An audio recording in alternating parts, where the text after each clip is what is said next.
Welcome, residents of the quiet mountain town, to a journey into the hidden depths of South Park's most disturbing secrets. Tonight, we delve beyond the laughter and crude humor into the genuine darkness that lurks beneath Colorado's most infamous community. This is not merely a collection of trivia, but an exploration of the psychological horror, real-world controversies, and unsettling truths that have shaped 25 years of animated chaos. So settle into your bed, let the mountain air fill your lungs, and prepare to drift as we uncover the truly disturbing lore of South Park's shadowed history. Close your eyes, and let's begin. In the dimly lit basement of a Lakewood, Colorado home in 1994, two college students hunched over a primitive computer setup, crafting what would become one of the most controversial and psychologically disturbing pieces of animation in television history. The construction paper cutouts that Matt Stone and Trey Parker assembled for their first Spirit of Christmas short represented far more than simple holiday parody or crude college humor, but rather the genesis of a creative vision so dark and uncompromising that even today, nearly 3 decades later, the full scope of their original intentions remains partially hidden from public view. The innocuous appearance of these early animations, with their childlike construction paper aesthetic and seemingly amateur production values, served as perfect camouflage for content that would challenge every boundary of acceptable entertainment, while establishing patterns of psychological manipulation and social commentary that continue to disturb audiences who look beyond the surface humor to examine the deeper implications of what these creators were actually attempting to communicate. The true genesis story of South Park begins not with the commonly told narrative of college friends making funny videos, but with a far more unsettling examination of how two young men processed their own psychological traumas and social alienation through the creation of content specifically designed to shock, disturb, and challenge the fundamental assumptions that most people hold about childhood innocence and social stability. The original Jesus vs. Frosty short, when examined through the lens of psychological analysis rather than simple entertainment value, reveals sophisticated understanding of religious manipulation, childhood trauma, and the ways that sacred symbols can be perverted to serve destructive purposes. The 4 boys who would become South Park's central characters were not conceived as lovable misfits or relatable children, but rather as vessels through which Stone and Parker could explore the darkest aspects of human nature while maintaining plausible deniability through the protection of animated format and ostensible comedy framing. The Hollywood executive Brian Graden's reaction to receiving the first Spirit of Christmas short provides crucial insight into how disturbing content can penetrate mainstream culture through the exploitation of curiosity and the human tendency to share shocking material regardless of its psychological impact on viewers. Graden's decision to commission a second, more polished version of the short was motivated not by appreciation for artistic merit or comedic value, but by recognition that the material possessed a uniquely disturbing quality that would guarantee attention and discussion among his industry colleagues. The viral spread of the second Spirit of Christmas short, known as Jesus vs. Santa,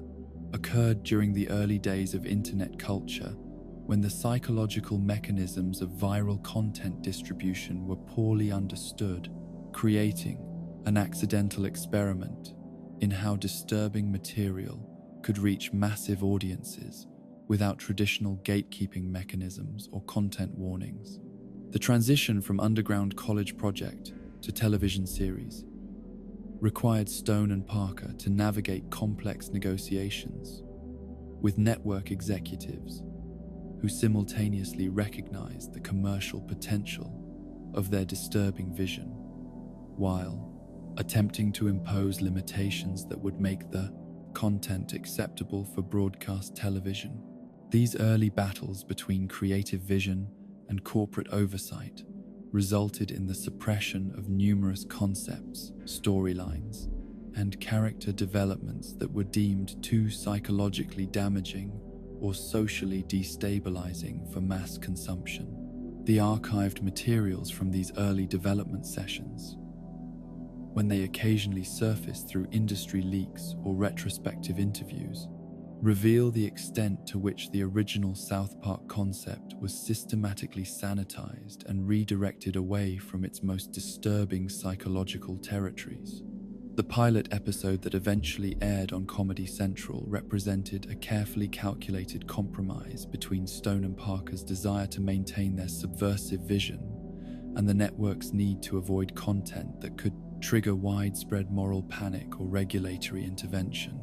However, even this sanitized version contained elements so psychologically disturbing that they established patterns of viewer response that continue to concern media psychologists and child development experts. The casual treatment of Kenny's death in the pilot episode,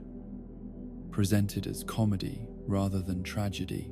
introduced audiences to a form of psychological conditioning that normalized violence against children, while simultaneously creating emotional distance through humor and repetition. The censored and suppressed content from South Park's early seasons exists in various forms throughout industry archives, private collections, and occasionally leaked materials that reveal the true scope of Stone and Parker's original creative intentions. These suppressed materials include extended sequences of violence against children, detailed explorations of sexual abuse and family dysfunction, and storylines that explicitly connected childhood trauma to adult psychological disorders in ways that mainstream audiences were not prepared to confront. The decision to suppress this content was not made solely on artistic grounds, but rather reflected genuine concern among network executives and legal advisors about the potential psychological impact on viewers and the possible legal liability that could result from broadcasting material that might inspire copycat behaviors or psychological damage. The deleted scenes and alternate versions that exist in various states of completion throughout South Park's production history provide disturbing insight into storylines and character developments that were considered too dangerous for public consumption. The original version of Cartman Sucks, for example, contained extensive sequences exploring the psychological dynamics of childhood sexual abuse and religious trauma that were removed not because they lacked artistic merit, but because they presented these themes with a level of psychological realism that could potentially trigger severe emotional responses in viewers who had experienced similar traumas. The decision to remove these sequences reflected growing awareness within the entertainment industry about the potential for animated content to cause genuine psychological harm, despite its seemingly innocuous format. The transformation of South Park's creative process from its original experimental approach to a more systematized production model resulted in the institutionalization of self-censorship mechanisms that operate largely outside of public awareness. The writing staff developed internal protocols for identifying and modifying content that crossed invisible psychological boundaries, creating a complex system of creative constraints that shaped every aspect of character development and storyline creation. These protocols, developed through trial and error over multiple seasons, reflect accumulated understanding of how animated content can influence viewer psychology while maintaining plausible deniability about intentional psychological manipulation. The network battles that characterized South Park's early seasons were not simply disagreements about content standards, but rather fundamental conflicts about the role of entertainment in shaping social consciousness and the extent to which creators should be permitted to use mass media platforms to explore psychologically dangerous territory. Comedy Central's executives found themselves in the unprecedented position of managing content that generated enormous ratings and cultural influence, while simultaneously creating genuine concern among mental health professionals, child advocacy groups, and government regulators about the long-term social impact of normalizing psychologically disturbing material through entertainment media. The influence of real-world tragedies on South Park's content development reveals how external events can force the suppression of creative material that becomes too psychologically dangerous in specific social contexts. The Columbine High School massacre, which occurred in the same state where South Park is produced, resulted in the indefinite postponement of multiple episodes that dealt with school violence, teenage alienation, and the psychological factors that contribute to mass violence events. The decision to suppress these episodes was not made solely out of respect for victims, but rather reflected recognition that the show's particular approach to exploring psychological darkness could potentially serve as inspiration or validation for individuals contemplating similar acts of violence. The early episodes that were completely rewritten due to real-world events provide insight into how external circumstances can force fundamental changes in creative vision and psychological exploration. The episode that became Terrence and Philip in Not Without My Anus was originally conceived as a continuation of the Cartman's father storyline, but was completely reconceived when network executives determined that the original content was too psychologically disturbing for broadcast during a period of heightened social sensitivity about family dysfunction and child abuse. The replacement episode served as both creative compromise and psychological buffer, providing audiences with relatively safe content, while the more disturbing material was reworked or permanently shelved. The mysterious lost episodes and permanently suppressed content from South Park's early seasons represent a shadow archive of creative material that was deemed too psychologically dangerous for public consumption. These suppressed episodes, which exist in various states of completion within private collections and industry archives, explore themes of childhood trauma, psychological abuse, and social dysfunction with a level of unflinching honesty that was considered incompatible with broadcast entertainment standards. The decision to suppress this material permanently, rather than simply delaying its release, reflects recognition that certain forms of psychological content possess the potential to cause genuine harm, regardless of artistic merit or creative intention. The behind-the-scenes creative conflicts that shaped South Park's early development were not simply artistic disagreements, but rather fundamental disputes about the ethical responsibilities of entertainment creators and the extent to which mass media should be permitted to explore psychologically dangerous territory under the protection of comedy and animation. These conflicts, which involve network executives, legal advisors, mental health consultants, and child advocacy representatives, established precedents for content regulation that continue to influence how disturbing material is processed and presented through mainstream entertainment channels. The evolution of Matt Stone and Trey Parker's creative vision from its original experimental form to its current mainstream iteration reflects a complex process of compromise, self-censorship, and psychological adaptation that has fundamentally altered the nature of what South Park represents as a cultural phenomenon. The original vision, which sought to explore the darkest aspects of human psychology through the seemingly innocent medium of animated children's adventures, has been systematically modified and constrained through decades of industry pressure, legal concerns, and growing awareness of the potential for entertainment content to cause genuine psychological harm to both individual viewers and society as a whole. The transformation from underground shock humor to mainstream controversy represents more than simple commercial success, but rather a fundamental shift in how psychologically disturbing content can be packaged and distributed through mass media channels. The techniques that Stone and Parker developed for presenting disturbing psychological content in acceptable formats have influenced an entire generation of content creators who have learned to exploit the gaps between surface, entertainment value, and deeper psychological manipulation. This influence extends far beyond the entertainment industry to encompass advertising, political communication, and social media content creation, demonstrating how techniques developed for animated comedy can be adapted to serve much broader purposes of psychological influence and social control. The suppressed history of South Park's early development reveals the extent to which disturbing creative visions can be modified and sanitized through industry processes while maintaining sufficient psychological impact to continue serving their original purposes of challenging social assumptions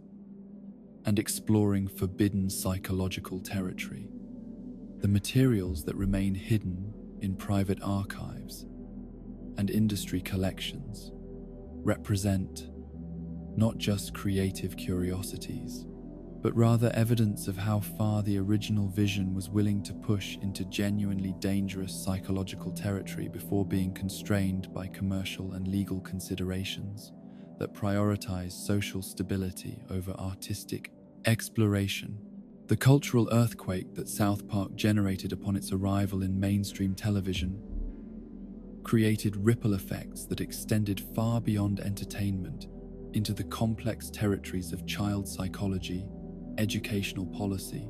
and societal debates about the boundaries of acceptable media influence on developing minds. The show's particular approach to presenting adult themes through the apparent innocence of animated children created unprecedented challenges for parents, educators, and mental health professionals who found themselves navigating uncharted territory where traditional frameworks for understanding media influence seemed inadequate to address the sophisticated psychological mechanisms that Stone and Parker had embedded within their seemingly simple cartoon format. The debates that emerged around South Park's cultural impact revealed fundamental disagreements within society about childhood development, parental responsibility, and the extent to which entertainment media should be permitted to challenge established social norms through content that deliberately blurred the lines between child-appropriate and adult-oriented material. The phenomenon known as Kick a Ginger Day represents one of the most documented examples of how South Park's particular brand of satirical commentary could transcend the boundaries of fictional entertainment to influence real-world behavior patterns among impressionable audiences who failed to recognize the satirical intent behind the show's presentation of prejudice and discrimination. The episode, Ginger Kids, which originally aired as a commentary on the arbitrary nature of prejudice and the ease with which children could be manipulated into forming discriminatory attitudes, inadvertently created a cultural reference point that some viewers interpreted as validation rather than criticism of discriminatory behavior. The emergence of organized events encouraging harassment of red-haired individuals demonstrated how satirical content could be misinterpreted by audiences who lacked the cultural literacy or psychological maturity necessary to distinguish between critique and endorsement of the behaviors being portrayed. The educational response to South Park's cultural influence revealed deep divisions within academic and administrative communities about how schools should address content that students were consuming outside of educational environments, but bringing into classroom discussions and social interactions. School districts across the United States found themselves implementing policies that banned South Park-related merchandise, references, and discussions, not because the content itself appeared in educational settings, but because the attitudes and behaviors it inspired among students created disruptions to the learning environment that traditional disciplinary approaches seemed inadequate to address. These policy responses reflected broader anxieties about the erosion of institutional authority in an era where students had access to sophisticated forms of media content that challenged the moral frameworks that educational systems traditionally relied upon to maintain social order and behavioral expectations. The psychological studies that emerged in response to South Park's cultural impact provided some of the first systematic attempts to understand how satirical animated content could influence the development of moral reasoning and social attitudes among children and adolescents who were exposed to complex forms of social commentary before developing the cognitive tools necessary to process such material appropriately. Researchers discovered that younger viewers often demonstrated difficulty distinguishing between satirical presentation of problematic behaviors and straightforward endorsement of those behaviors, leading to concerning patterns where children would adopt attitudes and language from the show without understanding the critical context that was intended to frame such content as negative examples rather than positive models for emulation. The international response to South Park's cultural influence revealed how different societies approached the regulation of media content that challenged established social norms and moral frameworks through entertainment formats that made traditional censorship approaches difficult to implement effectively. Countries with more restrictive media environments banned the show entirely, while nations with stronger traditions of free expression found themselves developing new regulatory frameworks that attempted to balance creative freedom with social responsibility in ways that had never been necessary before the Verenigde emergence of content that could simultaneously function as entertainment, social commentary, and potential behavioral influence. The academic analysis of South Park's cultural impact generated extensive literature within fields ranging from media studies to developmental psychology, as researchers attempted to understand how the show's particular approach to presenting controversial material could influence audience attitudes and behaviors in ways that traditional forms of entertainment media had never achieved. These studies revealed complex patterns where exposure to South Park content correlated with changes in political attitudes, social tolerance, and moral reasoning that persisted long after viewing experiences, suggesting that the show's influence extended beyond immediate entertainment value to encompass more fundamental aspects of how viewers processed social information and formed judgments about acceptable behavior and social norms. The parental guidance industry that emerged in response to South Park's cultural influence created entirely new categories of content advisory systems and educational materials designed to help families navigate media consumption in an era where traditional rating systems seemed inadequate to capture the complexity of content that could simultaneously function as crude humor and sophisticated social commentary. Parent education programs began incorporating discussions of satirical media literacy, teaching adults how to help children distinguish between entertainment, content, and real-world behavioral models, while maintaining appropriate supervision of media consumption without creating forbidden fruit dynamics that might increase the appeal of controversial content. The legal framework surrounding South Park's cultural influence evolved through numerous court cases and regulatory decisions that established precedents for how satirical content should be treated within existing frameworks for media, regulation, and freedom of expression protections. These legal developments revealed tensions between competing social values of creative freedom, parental authority, and child welfare that had never been adequately resolved through existing legal structures, creating ongoing uncertainty about the extent to which satirical content could be held responsible for behavioral changes among audience members who misinterpreted or misapplied the messages being presented.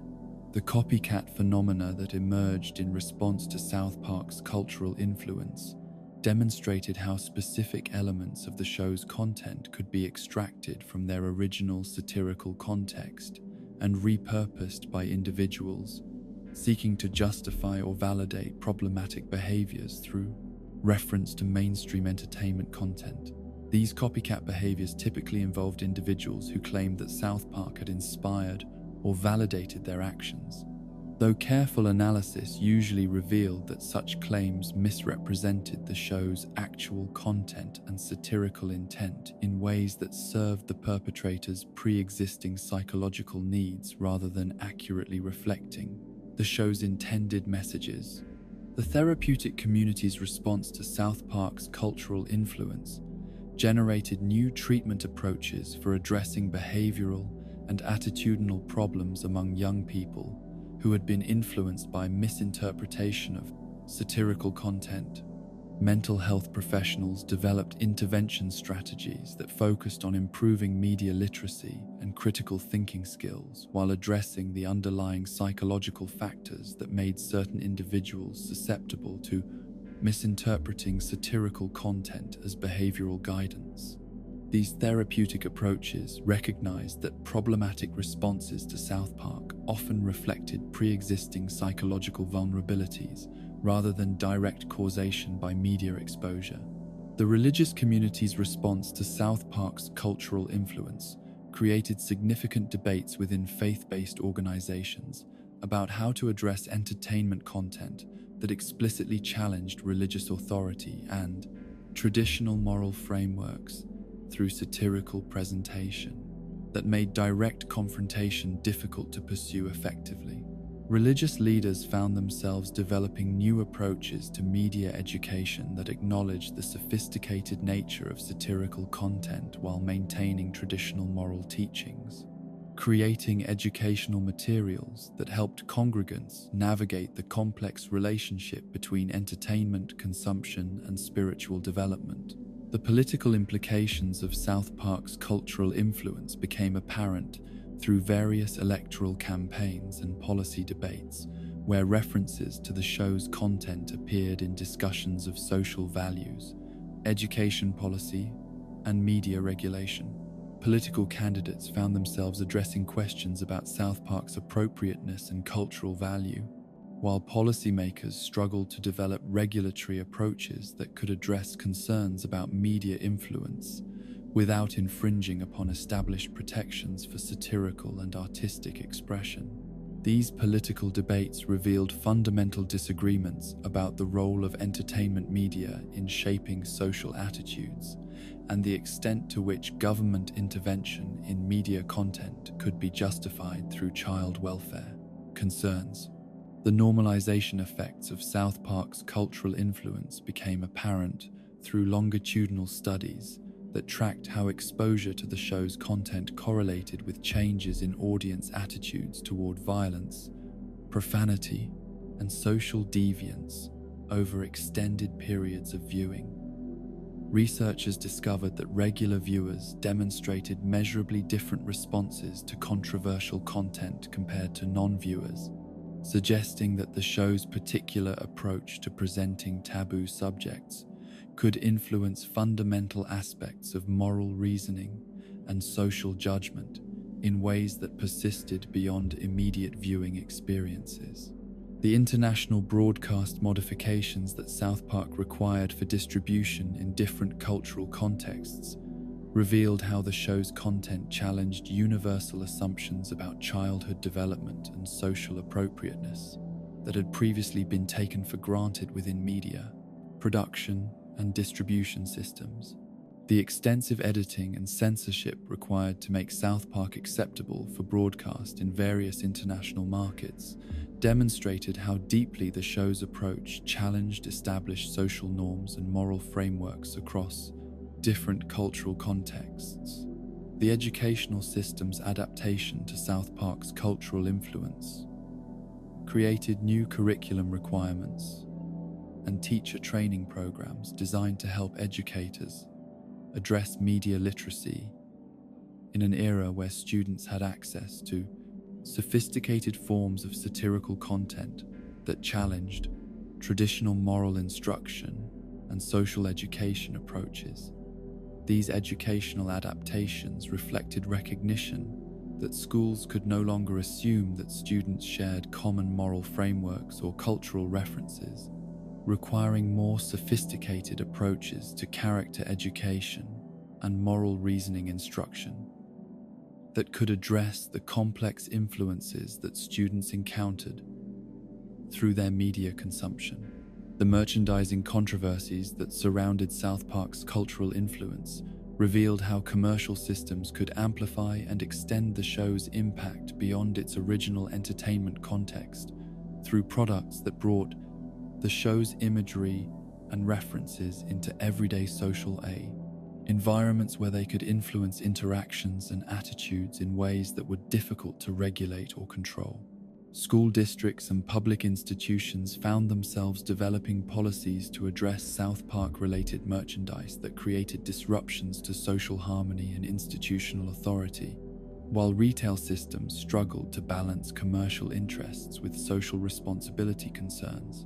The long-term cultural studies of South Park's influence revealed how the show had contributed to broader changes in social attitudes toward authority, moral instruction, and institutional respect that extended far beyond the show's immediate audience to encompass general shifts in how younger generations approach traditional sources of moral guidance and social instruction.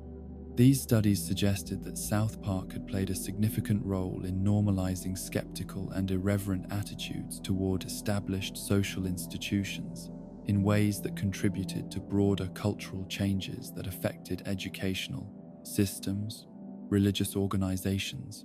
and political institutions throughout society. The international academic collaborations that emerged to study South Park's cultural influence created new frameworks for understanding how satirical media content could cross cultural boundaries and influence social attitudes in contexts far removed from its original cultural production environment. These collaborative studies revealed both universal and culture-specific patterns in how audiences responded to South Park's content, providing insights into fundamental aspects of human psychology and social development that had never been accessible through previous forms of media research. The convergence of religious extremism and creative freedom reached its most dangerous intersection in the spring of 2010, when South Park's exploration of religious iconography and satirical commentary collided with the violent rhetoric of radical organizations whose interpretation of religious doctrine included explicit threats of murder against artists, writers, and creators who dared to challenge their ideological boundaries through the medium of animated entertainment. The episodes numbered 200 and 201, which were conceived as celebratory retrospectives marking significant milestones in the show's production history, instead became focal points for a crisis that would fundamentally alter the relationship between creative expression and security concerns within the American entertainment industry. The transformation of what should have been moments of artistic triumph into exercises in fear management and corporate capitulation revealed the extent to which external threats could penetrate and reshape the creative process, turning animation studios into potential targets for international terrorism and reducing complex artistic decisions to calculations of physical safety and legal liability. The specific controversy that ignited this crisis centered around South Park's decision to address the topic of religious satire through storylines that acknowledged the different standards applied to various religious traditions when it came to satirical representation in mainstream media. The show's creators had long recognized the inconsistency inherent in entertainment industry practices that readily mocked Christian, Jewish, Hindu, and Buddhist imagery while treating Islamic religious symbols as uniquely protected from satirical commentary. This double standard, which had developed through decades of self-censorship and risk avoidance rather than principled artistic decision-making, created a cultural environment where fear had effectively established religious hierarchies within creative expression, granting certain belief systems immunity from satirical examination while leaving others vulnerable to unlimited ridicule and deconstruction. The decision to address this inconsistency directly through the character of Muhammad represented more than simple provocation or attention-seeking behavior, but rather a principled artistic statement about the fundamental equality that should exist between different religious traditions when subjected to satirical examination within secular entertainment contexts. The creators understood that their decision would generate controversy and potentially create security risks, but they proceeded with the conviction that artistic integrity required consistent application of satirical principles, regardless of which particular religious community might object to such treatment. This commitment to artistic consistency over personal safety reflected a sophisticated understanding of how self-censorship, once established through fear and intimidation, tends to expand and multiply until creative expression becomes impossible within any meaningful sense. The network executives at Comedy Central found themselves navigating unprecedented territory as they attempted to balance their institutional commitment to creative freedom against their legal and moral obligations to protect employee safety and corporate assets from potential terrorist attacks. The specific threats that emerged from the organization known as Revolution Muslim included detailed descriptions of how the show's creators would be murdered if they proceeded with their planned satirical treatment of Islamic times, religious imagery, accompanied by references to previous acts of violence against artists and writers who had been targeted for similar reasons. These threats represented more than simple expressions of disapproval or religious offense, but rather explicit promises of lethal violence that transformed creative decisions into matters of life and death for everyone involved in the production process. The psychological impact of receiving credible death threats fundamentally altered the creative environment within South Park's production offices, transforming what had been a collaborative artistic space into a security-conscious workplace where every creative decision had to be evaluated not only for its artistic merit and entertainment value, but also for its potential to inspire additional threats or actual violence against cast and crew members. The introduction of security consultants, threat assessment protocols, and emergency response procedures into the creative process created psychological pressures that extended far beyond the immediate safety concerns to encompass broader questions about whether artistic expression could continue to function effectively under conditions where creativity itself had become a potentially life-threatening activity. The decision by Comedy Central executives to heavily censor episode 201 represented a capitulation to terrorist demands that established dangerous precedents for how external threats could influence and control creative expression within mainstream American entertainment media. The censorship extended far beyond the removal of Islamic religious imagery to encompass the complete redaction of Kyle's concluding speech about terrorism and intimidation, effectively allowing violent extremists to determine not only what content could be shown, but also what philosophical perspectives could be expressed about the relationship between fear and creative freedom. This level of editorial control granted to external threat makers represented a fundamental violation of the principles that had historically protected satirical expression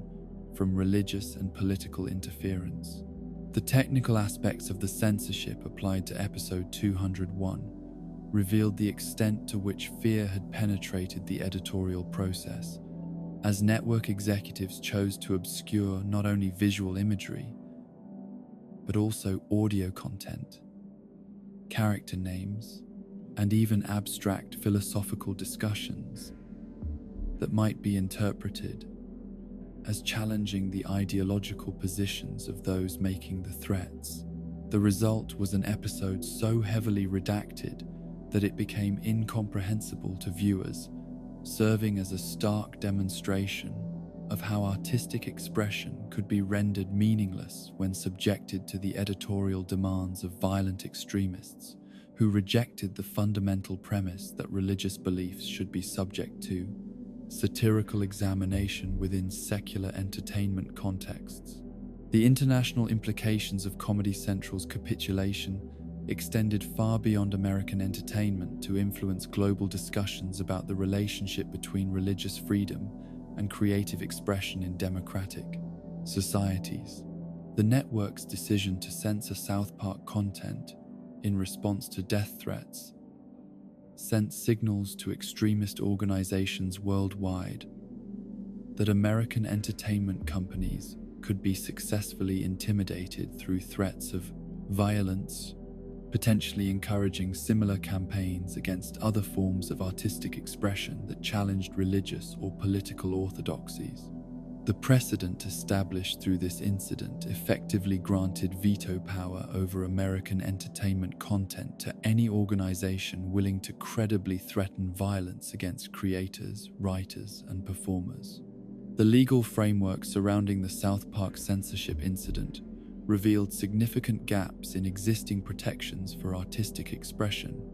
when confronted with credible threats of international terrorism. Law enforcement agencies found themselves in the unprecedented position of having to provide security assessments for animated television content,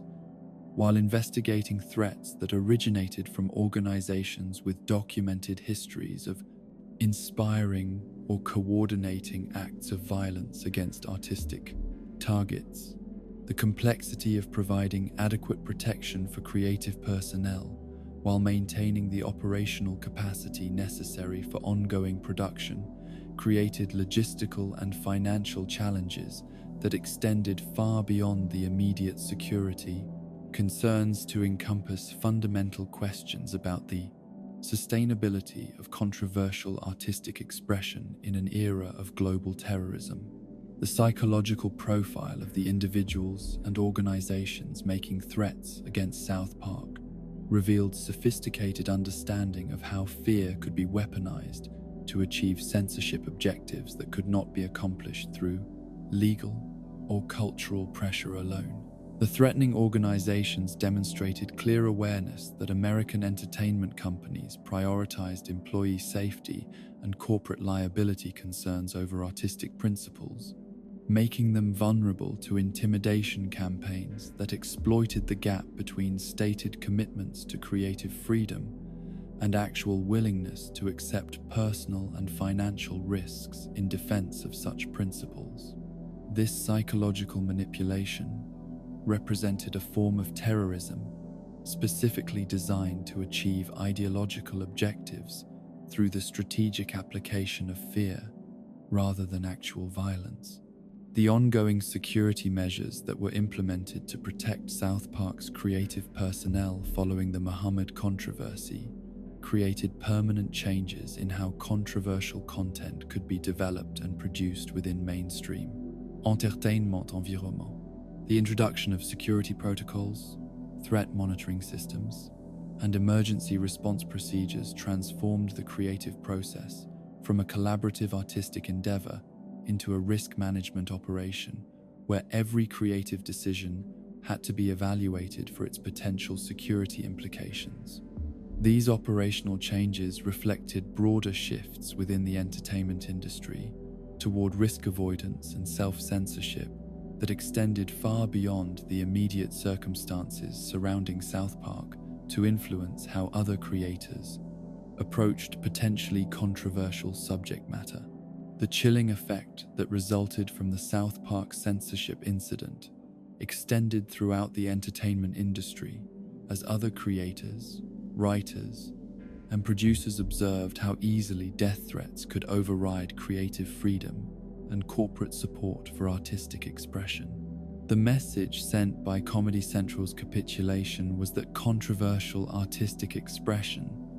regardless of its artistic merit or social value,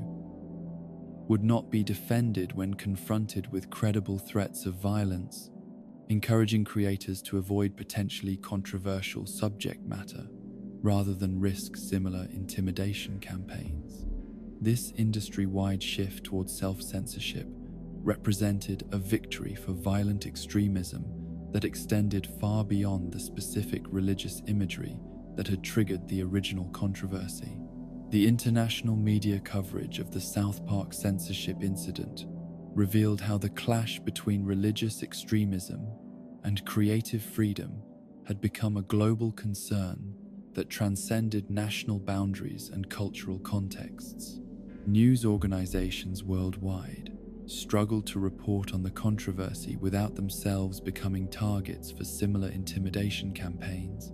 creating secondary censorship effects as media outlets chose to avoid detailed discussion of the specific content and threats involved. This media self-censorship compounded the original censorship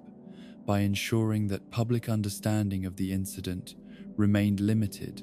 and that broader discussions about the relationship between religious freedom and artistic expression were constrained by fear rather than informed by complete information. The long-term consequences of the Muhammad crisis continue to influence how South Park approaches potentially controversial subject matter, with creators and network executives maintaining heightened awareness of security implications associated with satirical treatment of religious topics. The psychological impact of living and working under the constant possibility of death threats has created permanent changes in the creative process that extend beyond simple content choices to encompass fundamental questions about whether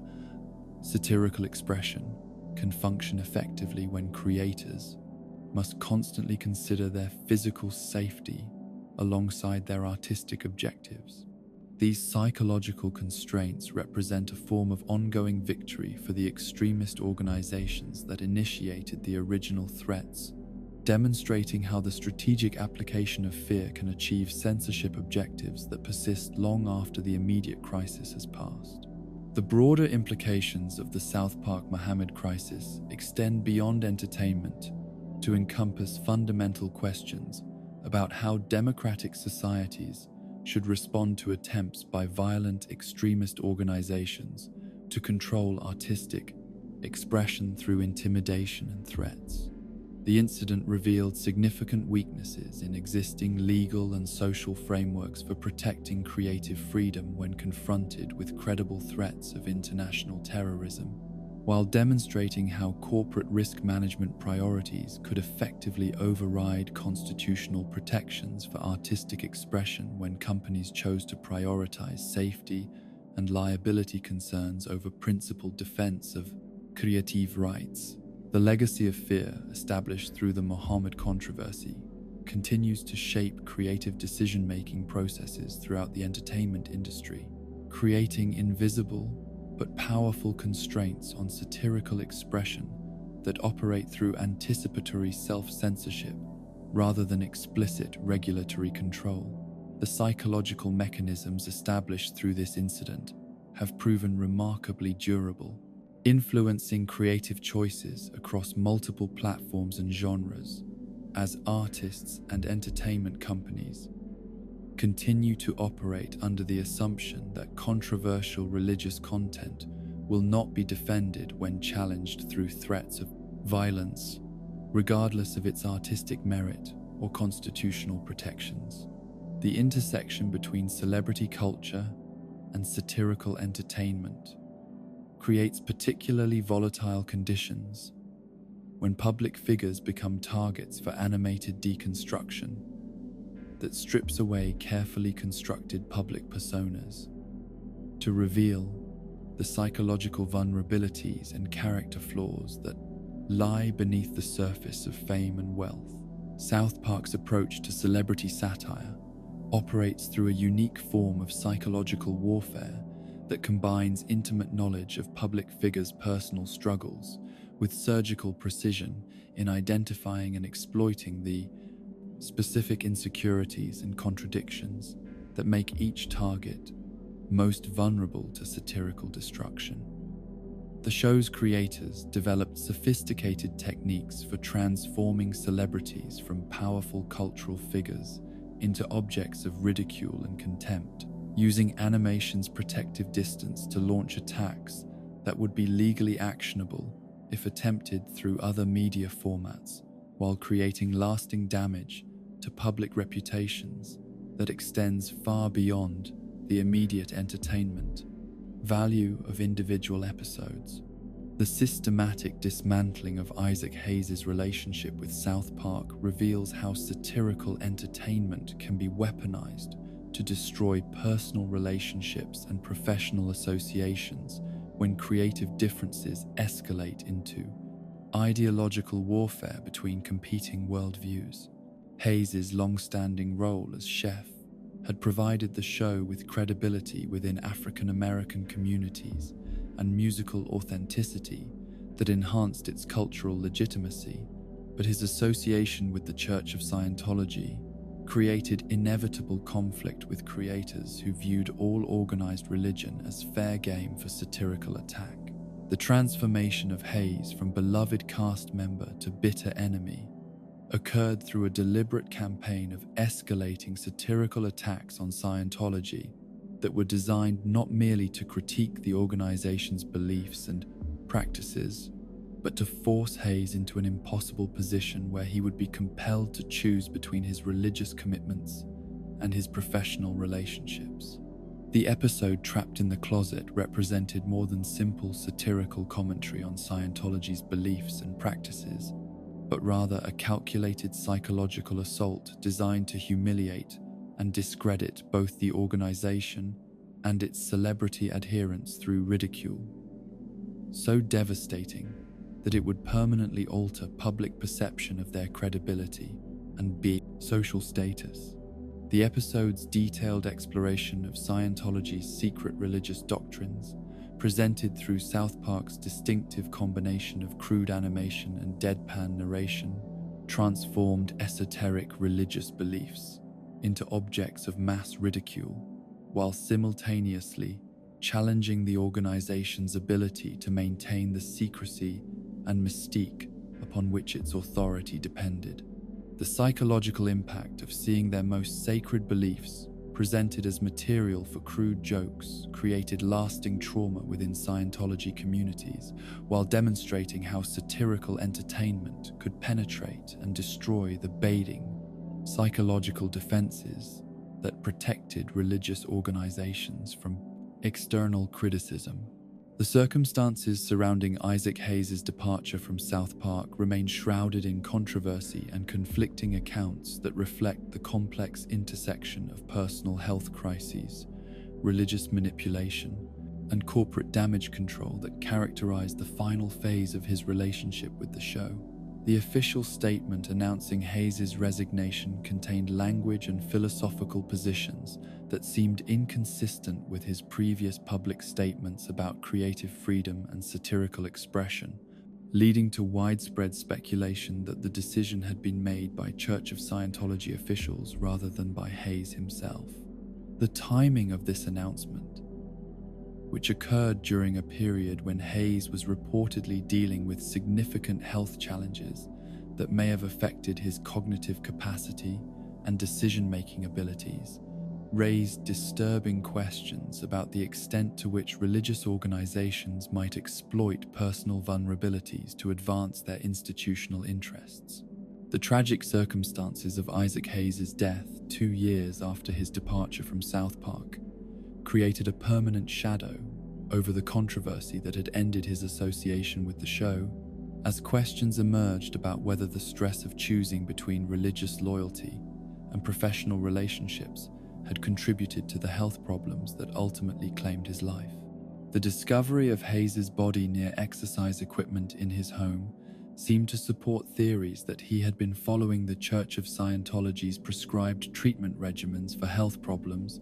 which emphasize physical purification rituals over conventional medical intervention in ways that could prove dangerous for individuals dealing with serious cardiovascular conditions. The possibility that Hayes had died while pursuing religious treatments rather than seeking appropriate medical care created lasting questions about whether satirical attacks on Scientology had inadvertently contributed to a chain of events that resulted in preventable death. The legal strategies employed by celebrities seeking to suppress or retaliate against South Park's satirical portrayals reveal the limitations of existing legal frameworks for protecting public figures from reputational damage when BOD. That damage is inflicted through satirical entertainment that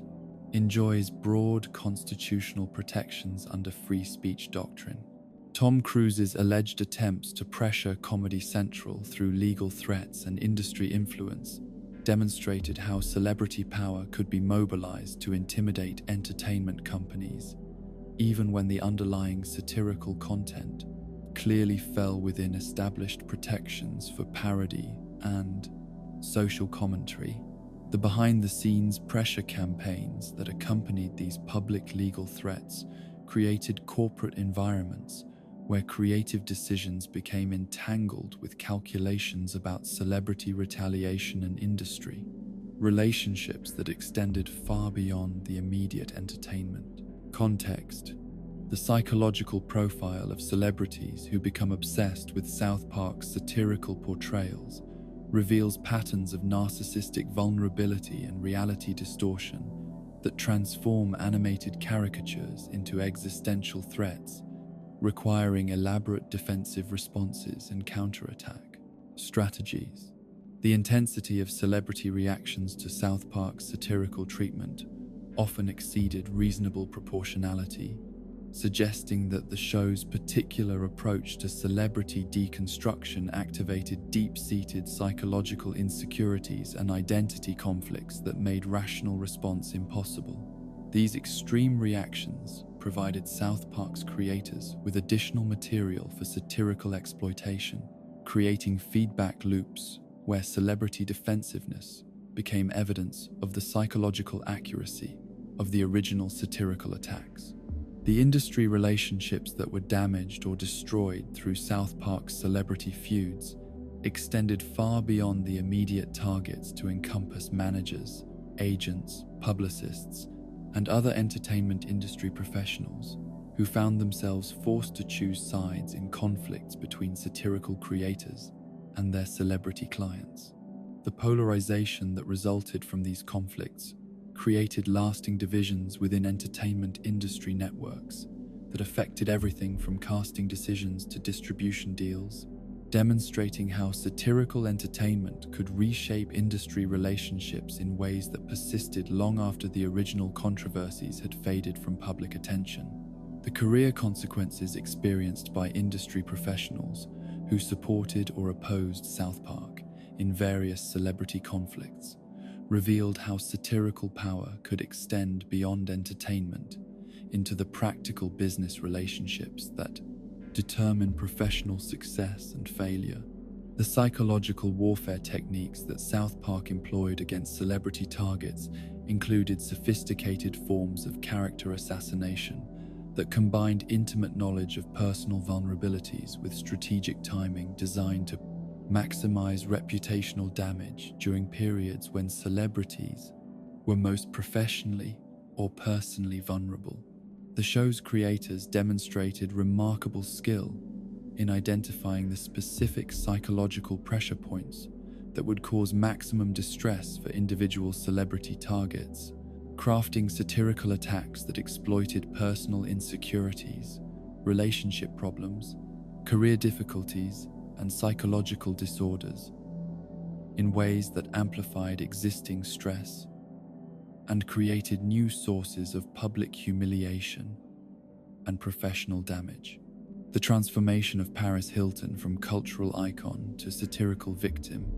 illustrates how South Park's approach to celebrity destruction could permanently alter public perception of individuals who had previously enjoyed positive media coverage and social influence. The episode Stupid Spoiled Whore video playset reduced Hilton from a successful businesswoman and media personality to a one-dimensional caricature representing everything negative about contemporary celebrity culture, wealth inequality, and moral decay among privileged youth. The lasting impact of this satirical portrayal demonstrated how animated entertainment could achieve character assassination effects that persisted long after the immediate entertainment value had been consumed, creating permanent associations between celebrity identity and negative cultural symbolism. The legal settlements and behind-the-scenes negotiations that resolved various celebrity conflicts with South Park typically included non-disclosure agreements and other confidentiality provisions that prevented public understanding of how much financial and legal pressure celebrities were able to bring to bear against satirical entertainment that damaged their reputations and commercial value. The secrecy surrounding these settlements created an environment where the true extent of celebrity power over satirical content remained hidden from public view, potentially encouraging other celebrities to pursue similar legal strategies while obscuring the real costs that satirical creators faced when they chose to target powerful public figures. The ripple effects of South Park's celebrity feuds extended throughout popular culture as other entertainers, writers, and creators observed how satirical attacks could destroy careers and relationships while generating enormous publicity and cultural influence for those willing to accept the legal and personal risks involved. The precedents established through South Park's celebrity conflicts influenced how other satirical creators approached celebrity targets, creating industry-wide patterns of either increased aggression or strategic avoidance, depending on individual creators' tolerance for legal and professional retaliation from powerful public figures. The psychological impact on celebrities who became long-term targets of South Park's satirical attention often extended beyond professional damage to encompass personal relationships, mental health struggles, and fundamental identity crises that affected every aspect of their lives beyond their public careers. The sustained nature of South Park's satirical campaigns against particular celebrities created ongoing psychological pressure that resembled harassment more than traditional satirical commentary,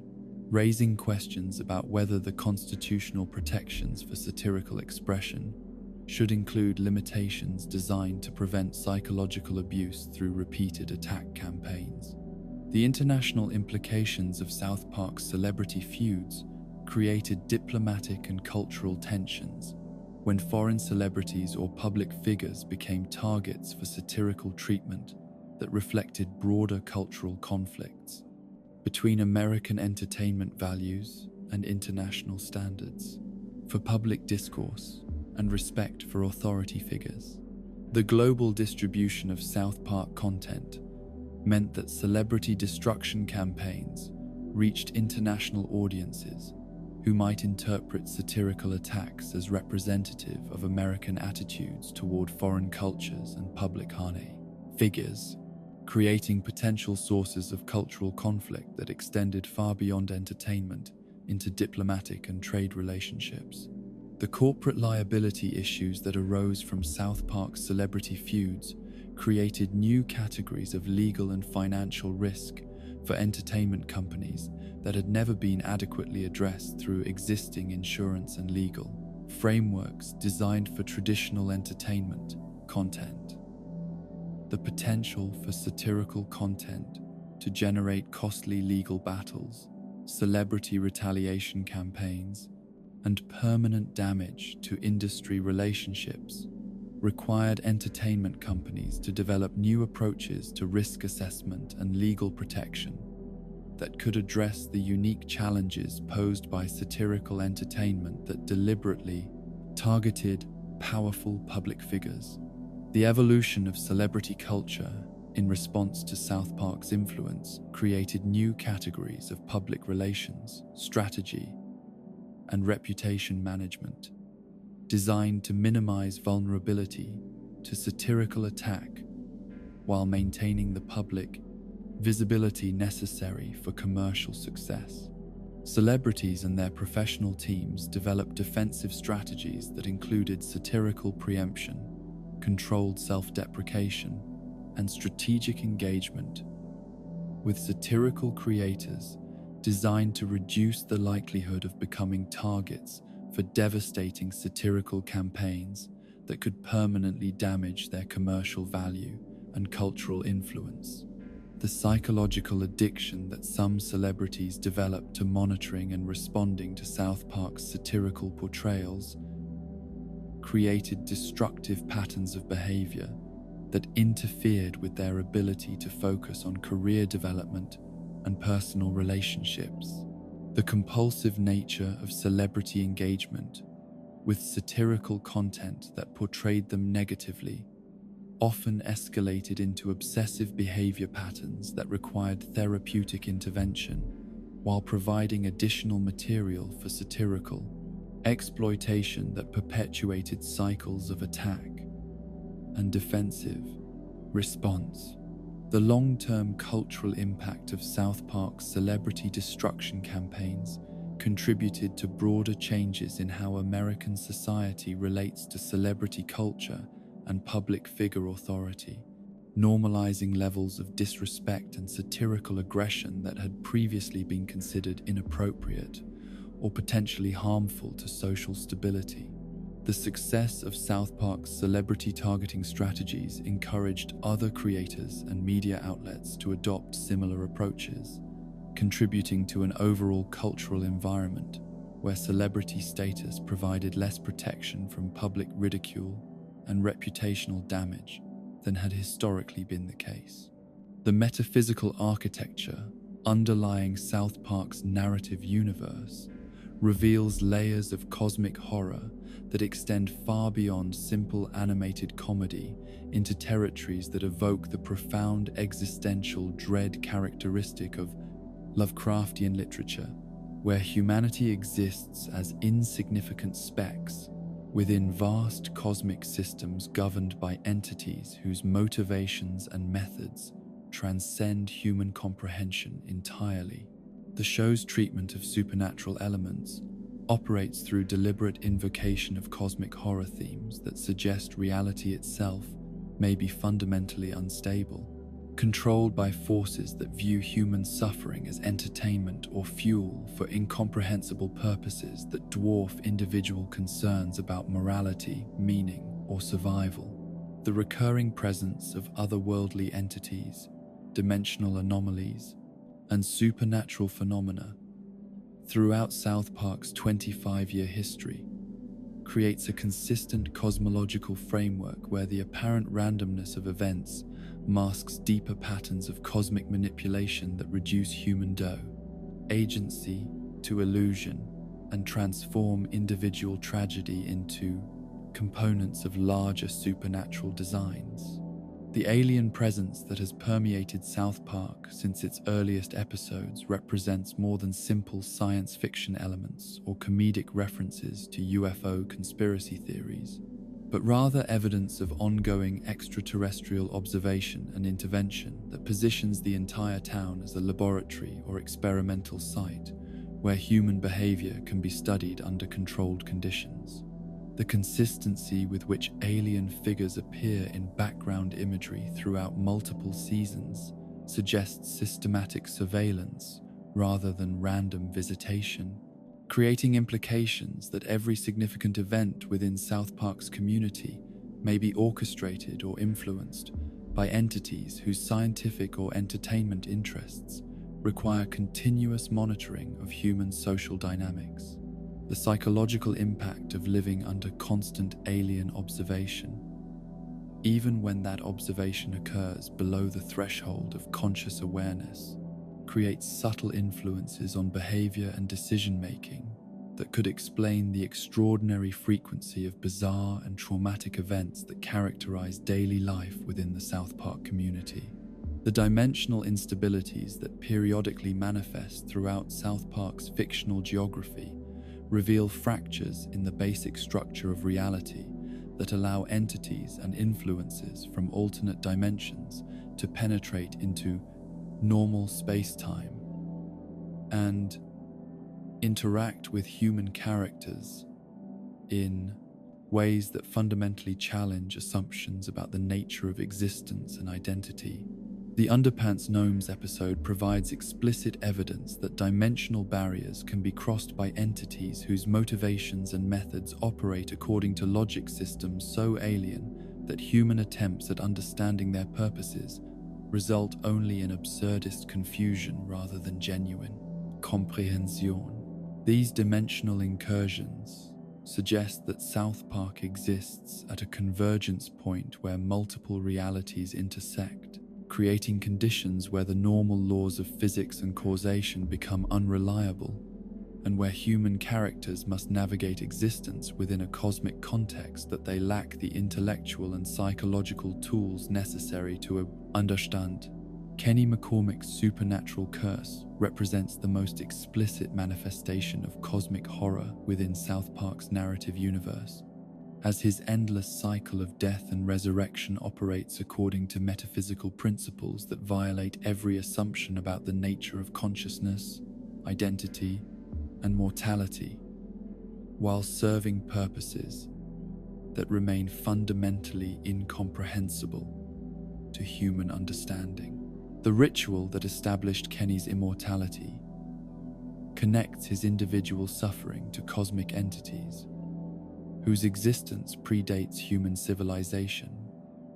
and whose interests extend across dimensional boundaries in ways that make human welfare irrelevant, except as it serves their incomprehensible objectives. The psychological mechanisms that allow Kenny to retain memory of his traumatic deaths while everyone around him forgets these events suggest intervention by forces capable of selectively manipulating human consciousness and memory systems according to parameters that serve supernatural rather than human purposes. The cult activities that created Kenny's supernatural condition reveal the existence of organized human groups within South Park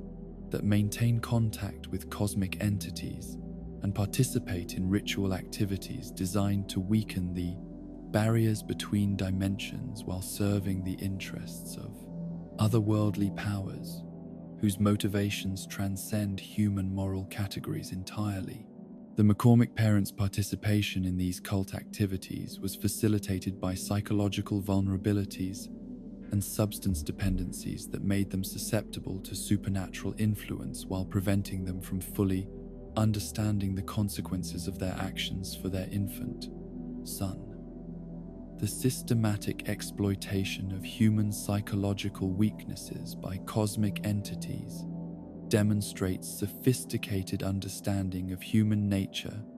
combined with complete indifference to human welfare, creating conditions where individuals become unwitting agents of supernatural purposes that they lack the capacity to comprehend or resist. The recurring references to Cthulhu and other Lovecraftian entities throughout South Park's later seasons make explicit the cosmic horror influences that had operated as subtext throughout the show's earlier development, revealing that many apparently random or comedic elements actually served as components of a larger supernatural narrative involving ancient gods whose awakening threatens to fundamentally alter or destroy human civilization. The Mysterian Trilogy's exploration of Kenny's origins provides detailed exposition about how cosmic entities maintain influence over human reality through carefully orchestrated interventions that exploit human psychological and social vulnerabilities while maintaining plausible deniability about their supernatural origins. The transformation of South Park from comedy into cosmic horror during these episodes reveals how supernatural influences had been operating throughout the show's history in ways that were designed to remain invisible until circumstances required more direct intervention. The psychological impact of cosmic horror upon South Park's human characters extends beyond immediate supernatural encounters to encompass broader existential crises that affect their understanding of reality, purpose, and agency within a universe where human consciousness appears to be either irrelevant or actively manipulated by entities whose existence renders traditional concepts of meaning and morality meaningless. The characters who become aware of supernatural influences typically experience psychological breakdown or fundamental personality changes that reflect the impossibility of maintaining normal human psychological functioning when confronted with evidence that individual existence serves purposes beyond human comprehension or control. These psychological responses mirror the classic cosmic horror theme, where knowledge of ultimate reality proves more destructive than ignorance, creating situations where awareness of truth becomes a form of psychological torture rather than liberation. The government conspiracy elements that appear throughout South Park's supernatural storylines suggest that official institutions possess knowledge of alien and supernatural influences while maintaining systematic programs designed to conceal this information from public awareness through disinformation campaigns and reality manipulation techniques. The Men in Black, figures and shadowy government agents who periodically appear during supernatural episodes, represent institutional responses to otherworldly phenomena that prioritize social stability and control over truth or human welfare, creating additional layers of conspiracy where human authorities collaborate with supernatural entities in maintaining systems of control and manipulation that serve both earthly and cosmic power structures simultaneously. The religious implications of South Park's cosmic horror elements create profound theological questions about the relationship between traditional religious beliefs and the reality of supernatural forces that operate outside established moral frameworks while possessing power that transcends anything described in conventional religious traditions. The appearance of both divine and demonic entities throughout the show's history suggests a complex supernatural ecology where competing otherworldly powers vie for influence over human reality, according to motivations that remain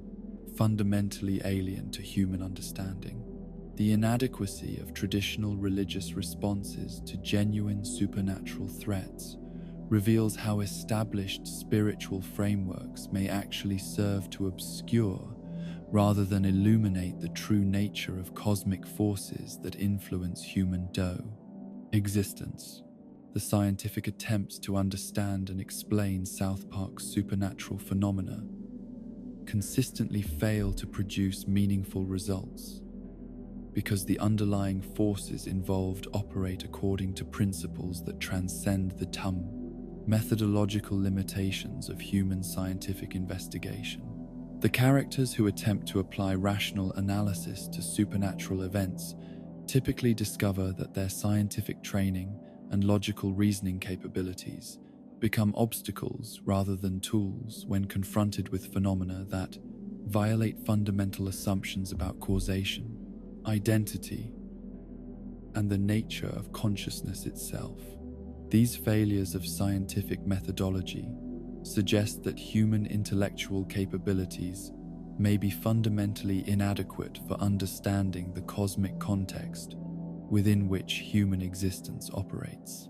The temporal anomalies that characterize South Park's supernatural elements include disruptions to normal cause and effect,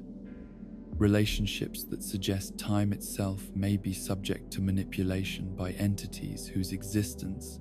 transcends normal temporal limitations while serving purposes that require specific arrangements of events across extended time periods.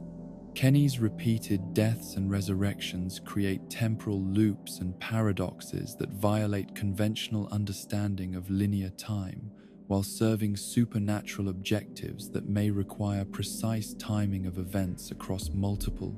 generations or dimensional contexts. The ability of cosmic entities to manipulate temporal flow demonstrates power that reduces human free will to illusion,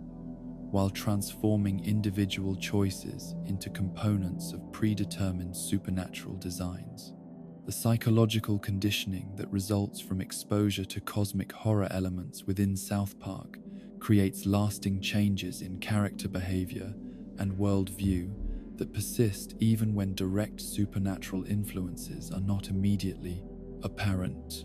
Characters who have experienced genuine supernatural phenomena typically develop altered risk assessment capabilities, modified social priorities, and fundamental changes in their understanding of reality that affect every aspect of their subsequent decision-making processes. These psychological adaptations suggest that exposure to cosmic horror creates permanent alterations in human consciousness that serve supernatural purposes by making affected individuals more susceptible to otherworldly influence while reducing their capacity for normal human psychological functioning. The interdimensional travel capabilities demonstrated by various supernatural entities throughout South Park's history reveal the existence of complex cosmic transportation and communication networks that connect multiple realities, while facilitating ongoing supernatural intervention in human affairs according to parameters that remain invisible to human observation. The ease with which otherworldly beings traverse dimensional boundaries suggests technological or supernatural capabilities that dwarf human scientific achievement, while serving purposes that may involve multiple dimensional contexts simultaneously. These interdimensional networks create possibilities for supernatural influence that extend far beyond immediate physical intervention to encompass manipulation of probability, causation, and consciousness across multiple reality systems. The occult symbolism that appears throughout South Park's visual and narrative elements operates as more than simple aesthetic choices or cultural references, but rather as functional components of supernatural communication and influence systems that create psychological effects on viewers while serving purposes that extend beyond entertainment into territories of actual magical or supernatural practice. The consistency with which specific symbols and imagery appear across multiple episodes suggests systematic rather than random usage,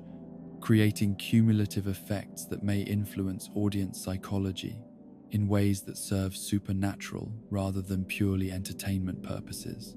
The metamorphosis of South Park's reality from apparently normal small-town existence into explicitly supernatural territory reveals how cosmic horror influences typically operate through gradual revelation rather than sudden transformation,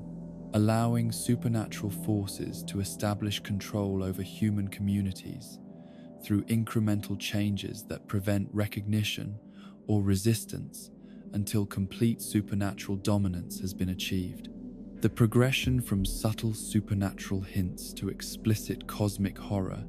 demonstrates how otherworldly entities may prefer to maintain plausible deniability about their influence until circumstances require more direct intervention to achieve their incomprehensible objectives. The ultimate implications of South Park's cosmic horror elements suggest that human existence within the show's universe serves purposes that transcend individual welfare, social development, or species survival to encompass roles within supernatural designs whose scope and objectives remain fundamentally beyond human comprehension. The consistency with which supernatural influences appear throughout the show's history creates a cosmological framework where apparent comedy masks genuine existential horror, transforming animated entertainment into a form of cosmic horror that reveals uncomfortable truths about humanity's insignificant position within universe systems governed by entities whose power and motivations dwarf human understanding, while reducing individual consciousness to components within incomprehensible supernatural architectures. The psychological landscape that emerges from prolonged exposure to South Park's particular brand of animated trauma reveals disturbing patterns of normalized dysfunction that mirror real-world conditions where individuals develop adaptive mechanisms to survive in environments characterized by unpredictable violence, emotional neglect, and systematic invalidation of their most fundamental human needs for safety, recognition, and authentic connection. The characters within South Park's fictional universe demonstrate psychological responses that would be considered pathological in normal developmental contexts. Yet, their adaptations represent logical responses to circumstances where traditional coping mechanisms prove inadequate for managing the extraordinary levels of stress and trauma that characterize their daily existence. The normalization of these extreme psychological states within the show's narrative framework creates concerning implications about how audiences might interpret and internalize dysfunctional psychological patterns as acceptable or even admirable responses to challenging life circumstances. Kenny McCormick's psychological profile presents perhaps the most complex example of trauma adaptation within the South Park universe, as his supernatural curse creates conditions where normal grief processing and trauma integration become impossible due to the repetitive nature of his traumatic experiences and the complete absence of social support systems that might help him develop healthy coping mechanisms. The psychological literature on repeated trauma exposure suggests that individuals who experience multiple traumatic events without adequate recovery periods between incidents develop fundamentally different neurological and psychological structures compared to those who experience isolated, traumatic events with appropriate healing opportunities. Kenny's retention of memory across death and resurrection cycles creates cumulative psychological burdens that would overwhelm any normal individual's capacity for emotional regulation and reality processing. Yet he continues functioning in ways that suggest either supernatural intervention in his psychological development or adaptive mechanisms so extreme that they border on dissociation from normal human emotional experience. The hypervigilance and emotional numbing that characterize Kenny's responses to his environment reflect classic symptoms of complex post-traumatic stress disorder, yet these symptoms serve adaptive functions within his supernatural circumstances that complicate traditional therapeutic approaches to trauma recovery. His ability to anticipate and prepare for violent death demonstrates psychological flexibility that enables survival within impossible circumstances, while his emotional detachment from his own mortality allows him to form relationships and pursue goals, despite knowing that his existence remains fundamentally unstable. The psychological cost of maintaining these adaptive mechanisms includes chronic anxiety, difficulty forming secure attachments, and persistent existential dread that affects every aspect of his psychological functioning, even during periods when direct threats are not immediately present. Eric Cartman's psychological development represents a disturbing progression from childhood behavioral problems into genuinely antisocial personality patterns that suggest either innate psychological abnormalities or severe environmental trauma that has disrupted normal, moral, and emotional development process. The consistency and escalation of Cartman's manipulative and exploitative behaviors throughout the series indicate systematic patterns of psychological dysfunction that extend far beyond normal childhood aggression or attention-seeking behavior into territories that suggest genuine personality disorder development. His demonstrated capacity for elaborate deception, emotional manipulation, and complete indifference to others' welfare when pursuing his personal objectives reflects psychological patterns that would typically emerge only through severe neglect, abuse, or neurological abnormalities that prevent normal empathy and moral reasoning development. The particular manifestation of Cartman's antisocial tendencies through elaborate schemes that target his supposed friends reveals sophisticated understanding of psychological manipulation combined with complete absence of emotional attachment or moral constraint in applying such understanding to achieve his objectives. His ability to identify and exploit the psychological vulnerabilities of other children demonstrates advanced social cognitive abilities that have been divorced from normal pro-social motivations, creating psychological patterns where intelligence serves exclusively self-interested purposes without regard for social consequences or moral considerations. The psychological mechanisms that enable Cartman to maintain surface-level social relationships while systematically exploiting and abusing the individuals involved suggest dissociative capabilities that allow him to compartmentalize his manipulative behaviors from his social identity in ways that prevent normal guilt or empathy responses from interfering with his exploitation of others. Stanley Marsh's gradual descent into cynicism and emotional detachment throughout the series reflects psychological adaptation to an environment where idealism and emotional investment consistently result in disappointment, betrayal, and psychological pain that overwhelms his capacity for emotional resilience and hope maintenance. The progressive deterioration of Stan's optimistic worldview demonstrates how repeated exposure to moral failure, social hypocrisy, and personal disappointment can erode psychological defenses and create lasting changes in personality structure that affect fundamental assumptions about human nature and the possibility of positive social change. His development of alcoholism as a coping mechanism during adolescence suggests psychological distress that exceeds his available coping resources, while reflecting broader patterns where individuals use substance abuse to manage emotional pain that cannot be adequately processed through normal psychological mechanisms. The seasonal depression and existential despair that periodically overwhelms Stan's psychological functioning create episodes where his normal personality becomes completely subsumed by hopelessness and cynical detachment that prevent him from engaging meaningfully with social relationships or personal goals. These depressive episodes reflect psychological responses to accumulated trauma and disappointment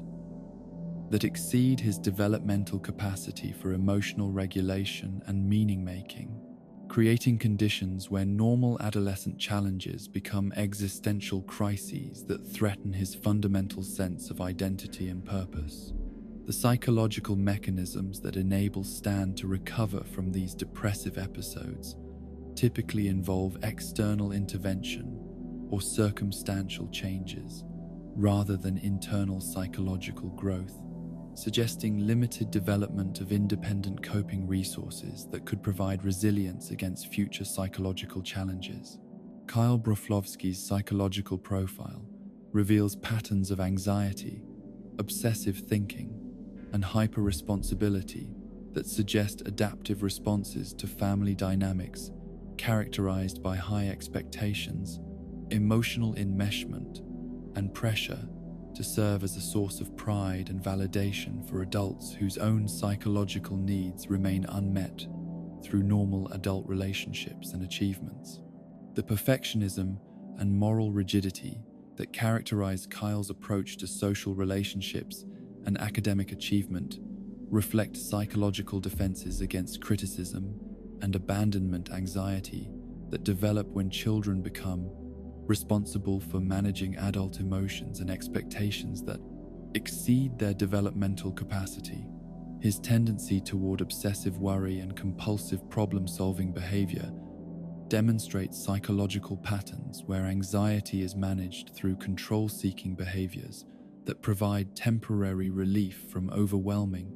uncertainty while creating additional stress through unrealistic expectations about personal influence over complex social and environmental circumstances. The family dynamics within the McCormick household create conditions of chronic trauma exposure that extend far beyond simple economic deprivation to encompass emotional neglect, substance abuse, normalization, and domestic violence patterns that systematically undermine children's psychological development. While providing no stable sources of comfort, guidance, or protection from overwhelming environmental stressors, the parents' substance dependencies and violent relationship patterns create unpredictable environmental conditions where children must develop hypervigilant survival skills while lacking access to the consistent nurturing and guidance necessary for normal psychological development. These family dynamics normalize dysfunction while punishing normal childhood needs for stability, attention, and protection, creating psychological adaptations that prioritize survival over healthy development, while establishing interpersonal patterns that perpetuate dysfunction across generational boundaries. The normalization of violence and trauma within South Park's community creates broader social conditions where individual psychological dysfunction becomes embedded within community-wide patterns of tolerance for abuse, exploitation, and systematic violation of children's basic psychological and physical safety needs. The adults within the South Park community consistently demonstrate inability to provide appropriate protection and guidance for children, while simultaneously creating additional sources of trauma through their own psychological dysfunction and irresponsible behavior patterns. This community-wide failure of adult responsibility creates conditions where children must develop premature psychological independence while lacking access to appropriate models for healthy emotional regulation, moral reasoning, and interpersonal relationship skills. The educational system within South Park reflects broader societal dysfunction through systematic failure to address children's psychological needs, while simultaneously exposing them to additional trauma through inappropriate curriculum content, incompetent staff members,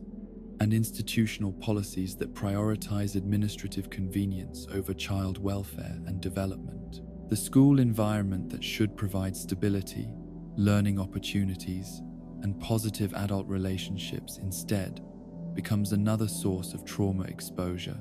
where children encounter sexual inappropriate content, violence, and emotional abuse from adults who lack appropriate training, psychological health, and professional commitment to child welfare. These educational failures compound existing family dysfunction while preventing access to interventions that might help children develop healthier psychological patterns despite their problematic home environments. The substance abuse patterns that appear throughout South Park's adult population reflect community-wide psychological dysfunction that creates environments where children observe and learn dysfunctional coping mechanisms, while lacking access to models of healthy emotional regulation and stress management. The normalization of alcohol and drug abuse as responses to psychological distress teaches children that substances provide appropriate solutions to emotional problems while establishing cultural patterns that discourage development of internal coping resources and psychological resilience. These modeling effects create intergenerational transmission of dysfunctional coping patterns while establishing social norms that support substance dependency rather than psychological growth and emotional health. The attachment disorders that develop among South Park's child characters reflect disrupted bonding processes that occur when caregivers remain psychologically unavailable due to their own trauma history, substance dépendance, and psychological dysfunction that prevents them from providing consistent emotional attunement and responsive caregiving. The insecure attachment patterns that emerge from these disrupted early relationships create lasting effects on emotional regulation, interpersonal relationship skills, and fundamental assumptions about personal worth and social safety that influence every subsequent relationship and developmental milestone.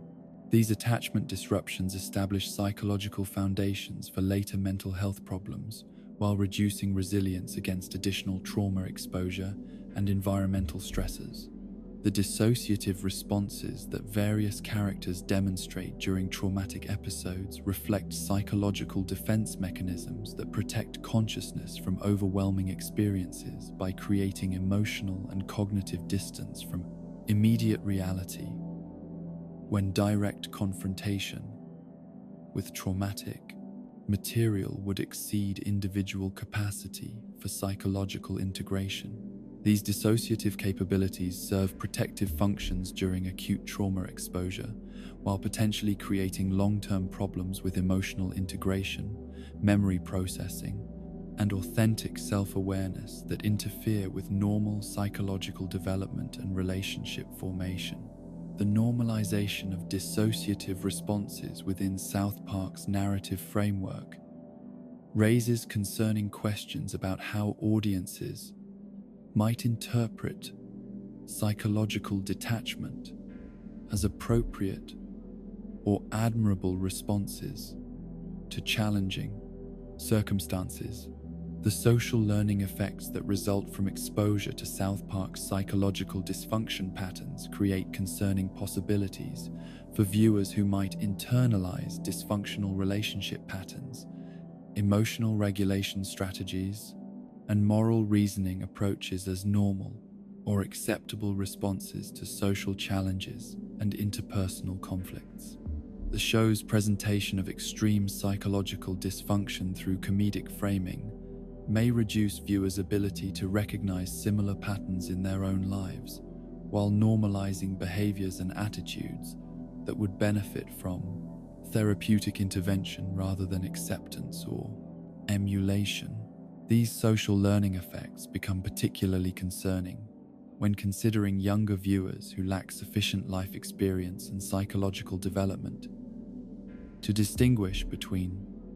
satirical presentation and behavioral modeling. The long-term psychological implications of sustained exposure to South Park's trauma-normalized environment suggest potential developmental outcomes that include increased tolerance for dysfunction, reduced expectations for healthy relationships, and normalization of psychological defense mechanisms that prioritize survival over growth and authentic connection. The cumulative effect of witnessing systematic psychological trauma presented as entertainment may influence viewer assumptions about normal relationship dynamics, appropriate responses to stress and conflict, and realistic expectations for emotional safety and interpersonal respect in ways that could interfere with their own psychological development and relationship formation capabilities. The invisible architecture of content suppression that operates within mainstream entertainment media represents one of the most sophisticated systems of creative control ever developed, functioning through layers of corporate oversight, legal risk assessment, and cultural sensitivity protocols that shape artistic expression in ways that remain largely hidden from public awareness, while fundamentally altering the relationship between creative vision and commercial distribution. The mechanisms through which potentially controversial content is identified, modified, or permanently suppressed operate through complex networks of executives, legal advisors, standards departments, and focus group consultants who collectively determine which aspects of human experience can be explored through entertainment media and which territories remain forbidden regardless of their artistic merit or social relevance. The evolution of these suppression systems from simple moral censorship to sophisticated risk management protocols reflects broader changes in how entertainment corporations balance creative freedom against potential liability, regulatory intervention, and market backlash in an era where content can reach global audiences instantly while generating permanent legal and financial consequences that extend far beyond immediate entertainment value. The development of internal censorship protocols within South Park's production environment reveals how creative teams learn to anticipate and preemptively modify content that might trigger corporate intervention, creating self-censorship mechanisms that operate below the threshold of conscious awareness while systematically constraining artistic exploration of controversial subjects. These internal protocols develop through accumulated experience with network responses to various types of content, gradually establishing invisible boundaries that define acceptable limits for satirical expression without formal documentation or explicit policy statements. The psychological impact of operating within these invisible constraints creates creative environments where artists must constantly evaluate their work, not only for artistic merit and entertainment value, but also for potential corporate liability and regulatory compliance in ways that fundamentally alter the creative process, from spontaneous artistic expression to calculated risk management. The international distribution requirements that force content modification for different cultural markets create additional layers of suppression that reflect varying global standards for acceptable entertainment content, while demonstrating how corporate profit motives can override artistic integrity when creative vision conflicts with market access considerations. The systematic removal or alteration of content elements to satisfy international broadcast standards creates multiple versions of artistic works that serve different market requirements while compromising the original creative vision in ways that artists may never fully understand or approve. These market-driven modifications operate through translation agencies, cultural consultants, and regional distribution partners who make content decisions based on local regulatory requirements and cultural sensitivities rather than artistic considerations or creative intent. The legal framework surrounding content suppression operates through complex networks of intellectual property law, defamation statutes, obscenity regulations, and industry standards that create multiple avenues through which controversial content can be challenged, modified, or permanently blocked from distribution, regardless of its constitutional protections or artistic value. The preemptive legal review processes that entertainment companies implement to avoid costly litigation create additional filters that remove or modify content based on potential legal risk rather than actual legal violations, establishing conservative interpretation standards that may suppress legally protected expression to avoid expensive court battles that could drain corporate resources regardless of their ultimate legal outcomes. The cumulative effect of these legal precautions creates entertainment environments where risk avoidance takes precedence over creative exploration, while establishing precedents that progressively narrow the boundaries of acceptable artistic expression. The corporate liability concerns that drive content suppression decisions extend beyond immediate legal risks to encompass broader considerations about brand protection, advertiser relationships, and stockholder confidence that require entertainment companies to maintain public images compatible with diverse commercial partnerships and investment relationships. The integration of entertainment production with larger corporate structures creates decision-making environments where artistic choices must be evaluated for their potential impact on unrelated business ventures, creating complex approval processes that may involve executives with no artistic training or cultural understanding, making final decisions about creative content based solely on risk assessment and profit maximization concerns. These corporate influence mechanisms create barriers between artistic creation and audience reception that fundamentally alter the nature of entertainment media, from cultural expression to commercial product development. The focus group testing and market research protocols that influence content decisions create additional suppression mechanisms through systematic exposure of creative works to demographically selected audiences whose responses are used to identify potentially controversial elements that might reduce commercial viability or generate negative publicity. The interpretation of focus group feedback through commercial rather than artistic frameworks creates pressure to modify or remove content based on minority negative reactions, rather than overall artistic merit or cultural value, establishing decision-making processes where market research overrides creative judgment in determining which aspects of human experience can be explored through mainstream entertainment media. The systematic bias towards safe, non-controversial content that emerges from focus group methodologies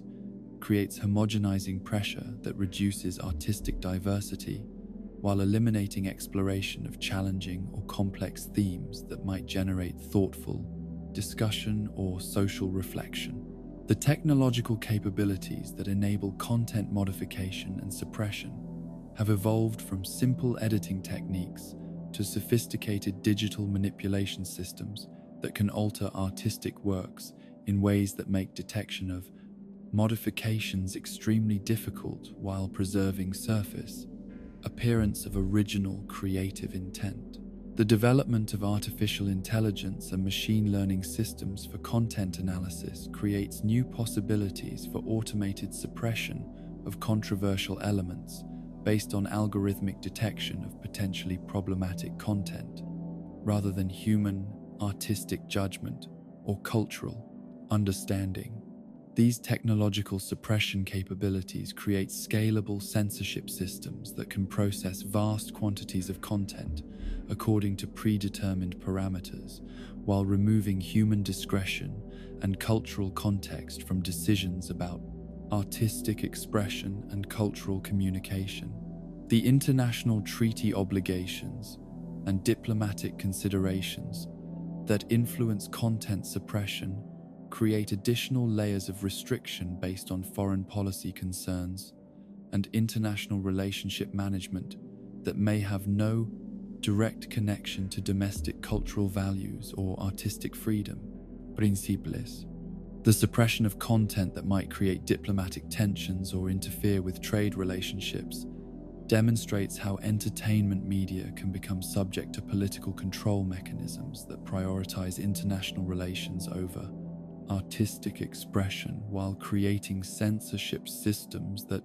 operate through commercial pressure rather than direct government intervention. These diplomatic influences on content creation establish precedents where foreign governments can effectively exercise veto power over American entertainment content through economic pressure and relationship management rather than direct regulatory control. The insurance requirements and risk management protocols that entertainment companies must satisfy to obtain production financing create additional suppression mechanisms through contractual obligations that may require content modification to maintain coverage for various forms of liability and financial risk. The integration of insurance considerations into creative decision-making processes establishes financial incentives for content suppression that operate independently of artistic, legal, or cultural considerations, while creating economic pressure for conservative content choices that minimize potential claims and liability exposure. These insurance-driven suppression mechanisms create invisible constraints on artistic expression that may never be explicitly acknowledged, while fundamentally altering the relationship between creative risk-taking and commercial viability. The advertising revenue considerations that influence content decisions create suppression mechanisms through systematic evaluation of creative works for their compatibility with advertiser brand images and target market preferences, establishing commercial pressure for content modification that prioritizes advertising relationships over artistic integrity or cultural expression. The development of sophisticated advertising placement algorithms and brand safety protocols creates automated systems for identifying potentially controversial content that might create negative associations for commercial sponsors, leading to suppression decisions based on algorithmic analysis, rather than human judgment about artistic merit or social value. These advertising-driven suppression systems create economic incentives for bland, non-controversial content while systematically eliminating exploration of complex or challenging themes that might generate thoughtful discussion or social awareness. The regulatory compliance requirements that entertainment companies must satisfy across multiple jurisdictions create complex suppression protocols designed to ensure content compatibility with varying legal and cultural standards while minimizing exposure to regulatory intervention or legal challenge. The development of comprehensive compliance systems that can evaluate content against dozens of different regulatory frameworks simultaneously creates bureaucratic decision-making processes where artistic choices must be approved by legal and regulatory specialists rather than creative professionals or cultural experts. These compliance-driven suppression mechanisms establish conservative interpretation standards that may eliminate legally protected expression to avoid potential regulatory scrutiny while creating homogenizing pressure that reduces cultural diversity and artistic exploration. The audience feedback and social media monitoring systems that entertainment companies use to track public response to content create reactive suppression mechanisms that can trigger post-production modifications based on negative social media commentary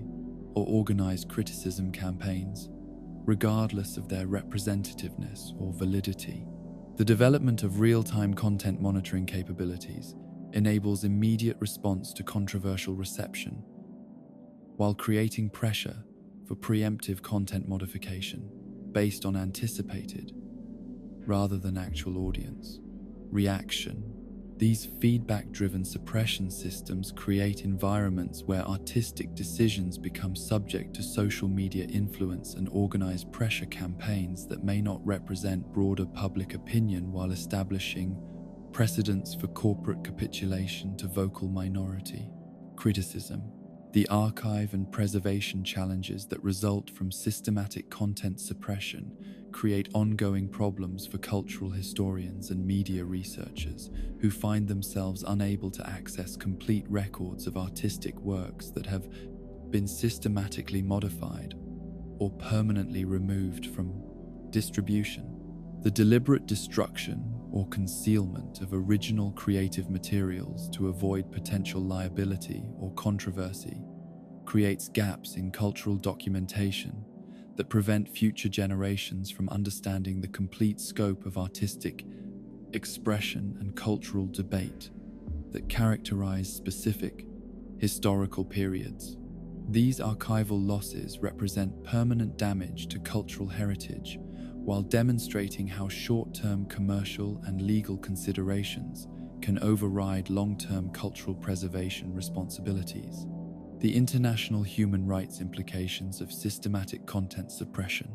raise fundamental questions about cultural expression and artistic freedom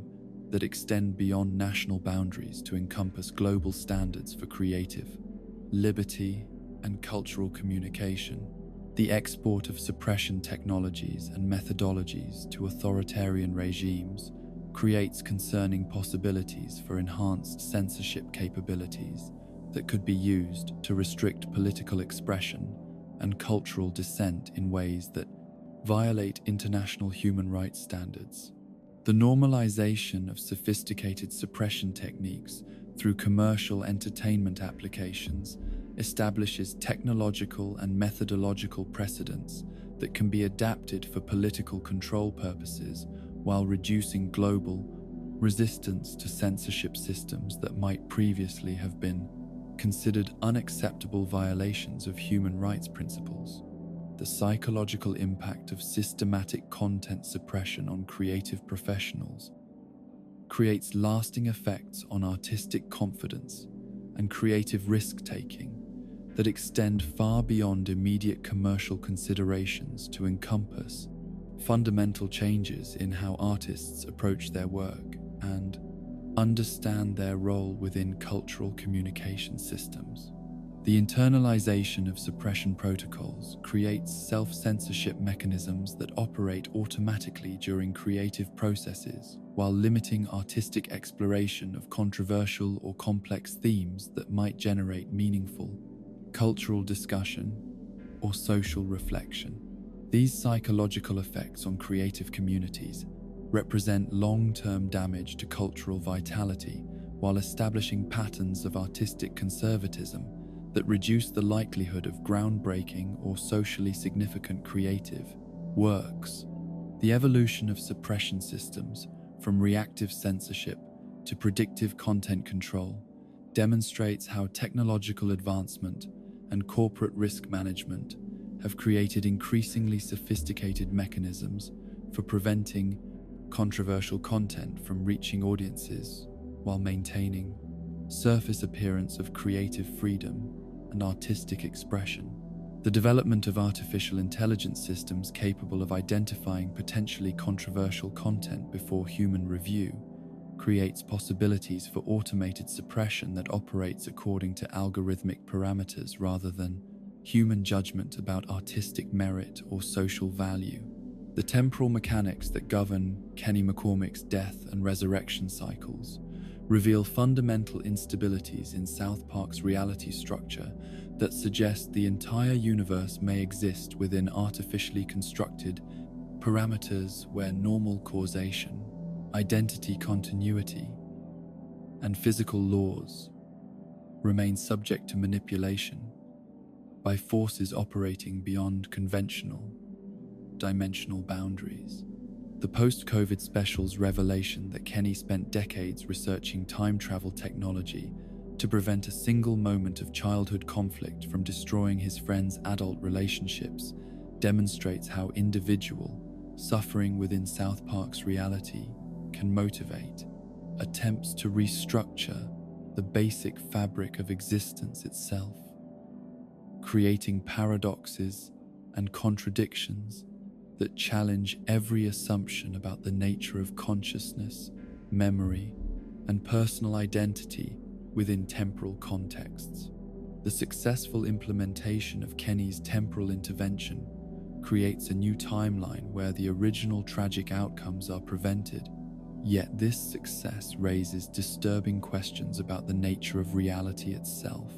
and whether the characters audiences have followed for 25 years represent authentic individuals or merely temporary configurations within a reality system that can be fundamentally altered through sufficient technological manipulation. The scientific framework that Kenny develops for understanding temporal mechanics represents a fusion of conventional physics with supernatural knowledge gained through his unique experiences with death and resurrection, creating theoretical models that bridge empirical observation with metaphysical phenomena in ways that challenge the boundaries between science and magic. His research notebooks, glimpsed briefly during the post-COVID narrative, reveal equations and theoretical constructs that incorporate variables for consciousness transfer, dimensional stability, and causal loop resolution that exist nowhere within conventional scientific literature yet appear to function according to consistent internal logic. The decades of solitary research that Kenny pursues in his quest to develop functional time travel capabilities reflect not only scientific dedication, but also profound psychological commitment to using his supernatural knowledge in service of others' welfare, even when such service requires him to risk his own existence within the modified timeline he seeks to create. The ethical implications of Kenny's temporal intervention extend far beyond simple questions about changing the past to encompass fundamental philosophical questions about personal autonomy, collective welfare, and the right of individuals to make decisions that affect others' life trajectories without their knowledge or consent. Kenny's choice to prevent his friend's childhood conflict represents a form of benevolent manipulation that achieves positive outcomes while violating principles of informed consent and individual agency that form the foundation of ethical decision-making in democratic societies. The paternalistic assumption that Kenny knows better than his friends what choices would lead to their happiness creates moral complexities that mirror broader questions about the relationship between individual freedom and collective welfare in situations where knowledge disparities create power, imbalances that enable well-intentioned but potentially problematic interventions. The paradox resolution mechanisms that Kenny builds into his temporal intervention system reveal sophisticated understanding of how changes to past events can create logical contradictions that might destabilize reality itself unless appropriate safeguards prevent causal loops and identity conflicts from propagating throughout the timeline. The specific targeting of his intervention to the moment when his friends attended the Denver Nuggets game demonstrates precise understanding of how small changes in social dynamics can create cascading effects that reshape entire life trajectories, while minimizing unintended consequences that might create additional problems requiring further temporal intervention. The success of this precision approach suggests that Kenny's supernatural experiences have provided him with intuitive understanding of causal relationships and probability mathematics that exceed what conventional scientific training could achieve. The memory retention discrepancies that characterize different characters' relationships with timeline modifications reveal complex patterns where some individuals maintain partial awareness of alternate reality versions, while others remain completely unconscious of any temporal manipulation. Kenny's unique position as the architect of temporal change allows him to retain complete memory of both timelines, while his friends benefit from improved circumstances without awareness of the intervention that created their better outcomes. These memory patterns suggest that consciousness itself may be subject to selective modification during temporal interventions,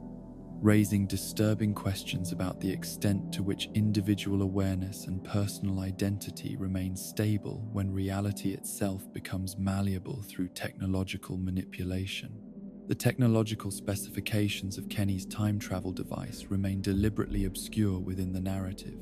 yet the glimpses provided suggest engineering solutions that combine conventional physics with supernatural elements that only someone with Kenny's unique background could have conceived or implemented successfully. The device appears to operate through manipulation of quantum probability fields rather than simple temporal displacement, creating changes that appear to occur naturally within the modified timeline rather than through obvious external intervention.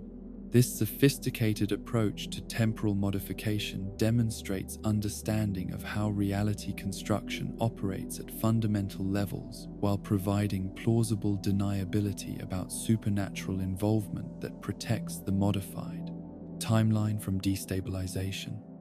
Through recognition of its artificial nature, the psychological impact of successful temporal intervention on Kenny's consciousness creates complex identity questions about whether he remains the same individual who originated the project, or whether the timeline modifications have transformed him into a different version of himself with altered personal history and relationship dynamics. The prevention of his friend's childhood conflict necessarily changes Kenny's own developmental experiences in subtle ways that could affect his personality, formation, and psychological growth patterns, creating potential identity discontinuities that raise fundamental questions about personal continuity across timeline modifications. The willingness to accept these identity risks in service of others' welfare demonstrates commitment to altruistic principles that transcends normal self-preservation instincts while creating philosophical questions about the fees, nature of personal identity, and individual authenticity. The ripple effects of Kenny's temporal intervention extend throughout South Park's community in ways that create improved outcomes for numerous secondary characters, while demonstrating how individual actions can generate positive changes that exceed their immediate intended scope. The prevention of his friend's separation creates social dynamics that benefit their families, romantic partners, and professional colleagues in ways that Kenny could not have anticipated during his initial planning process. These beneficial secondary effects suggest that timeline modifications can create value-added outcomes that justify the ethical risks associated with temporal intervention, while demonstrating how individual suffering, when properly channeled through technological capability, can become a source of widespread benefit for entire communities. The scientific methodology that Kenny employs in developing his temporal intervention system reflects decades of systematic research that combines empirical observation with supernatural insight in ways that create reproducible results, despite relying on phenomena that exist outside conventional scientific frameworks. His ability to predict and control the outcomes of timeline modification suggests mastery of causal relationships and probability mechanics that exceed normal human intellectual capabilities, while demonstrating how supernatural experiences can provide access to knowledge systems that remain unavailable through conventional scientific investigation. The successful implementation of his temporal project validates approaches to reality manipulation that bridge scientific methodology with metaphysical understanding in ways that challenge traditional boundaries between empirical, supernatural knowledge systems. The isolation that characterizes Kenny's adult life during his temporal research reflects the psychological costs of pursuing knowledge and capabilities that cannot be shared with others due to their controversial nature and potential security implications. The secrecy required to protect his research from interference or misuse creates social barriers that prevent Kenny from receiving emotional support or collaborative assistance during the most challenging phases of his work. This isolation demonstrates how advanced knowledge and technological capability can become psychological burdens that separate individuals from normal social relationships, while creating responsibility for decisions that affect others' welfare without their awareness or consent. The corporate and institutional barriers that Kenny must navigate to fund and conduct his temporal research reveal how conventional social and economic systems remain inadequate for supporting projects that operate beyond established scientific paradigms while serving humanitarian rather than commercial objectives. His need to develop legitimate scientific credentials and commercial applications to fund his true research creates additional layers of complexity that consume time and resources, while requiring constant deception about his actual research objectives. These institutional limitations demonstrate how social systems designed for normal scientific and commercial activity become obstacles when individuals attempt to pursue knowledge and capabilities that transcend conventional frameworks.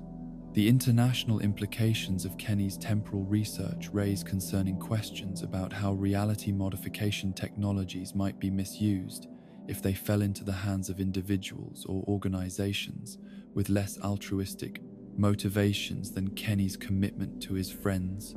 welfare. The potential for temporal intervention capabilities to be weaponized for political, commercial, or personal advantage creates security concerns that extend far beyond Kenny's individual research to encompass global stability and the fundamental nature of historical truth and collective memory.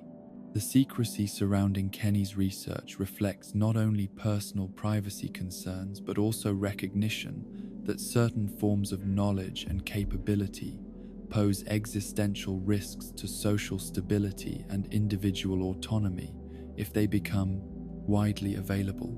The philosophical implications of successful timeline modification challenge fundamental assumptions about the nature of reality, personal identity, and moral responsibility that underlie most ethical and political frameworks within human societies. If reality itself can be modified through sufficient technological capability, traditional concepts of historical truth, personal accountability, and collective memory become problematic in ways that require completely new approaches to understanding individual and social existence. The success of Kenny's temporal intervention demonstrates that past events are not necessarily permanent or unchangeable, creating possibilities and responsibilities that human social institutions are not equipped to address through existing moral and legal frameworks. The sustainability questions that surround Kenny's temporal intervention system include concerns about whether the modified timeline represents a permanent solution or merely a temporary improvement that might require ongoing maintenance or additional interventions to preserve the beneficial outcomes achieved through his initial modification. The energy requirements and technological maintenance needs for sustaining temporal modifications remain unclear, creating uncertainty about whether Kenny's sacrifice achieves lasting benefits or merely postpones problems that might re-emerge in different forms requiring additional intervention. These sustainability concerns reflect broader questions about the relationship between technological solutions and social problems that require ongoing commitment and resource investment to maintain their beneficial effects. The legacy implications of Kenny's temporal research extend beyond his immediate success in improving his friends' lives to encompass broader questions about how individuals should respond to knowledge and capabilities that enable reality modification for humanitarian purposes. The precedent established through his successful intervention creates expectations and possibilities for similar projects that might address other forms of suffering or social problems through temporal manipulation.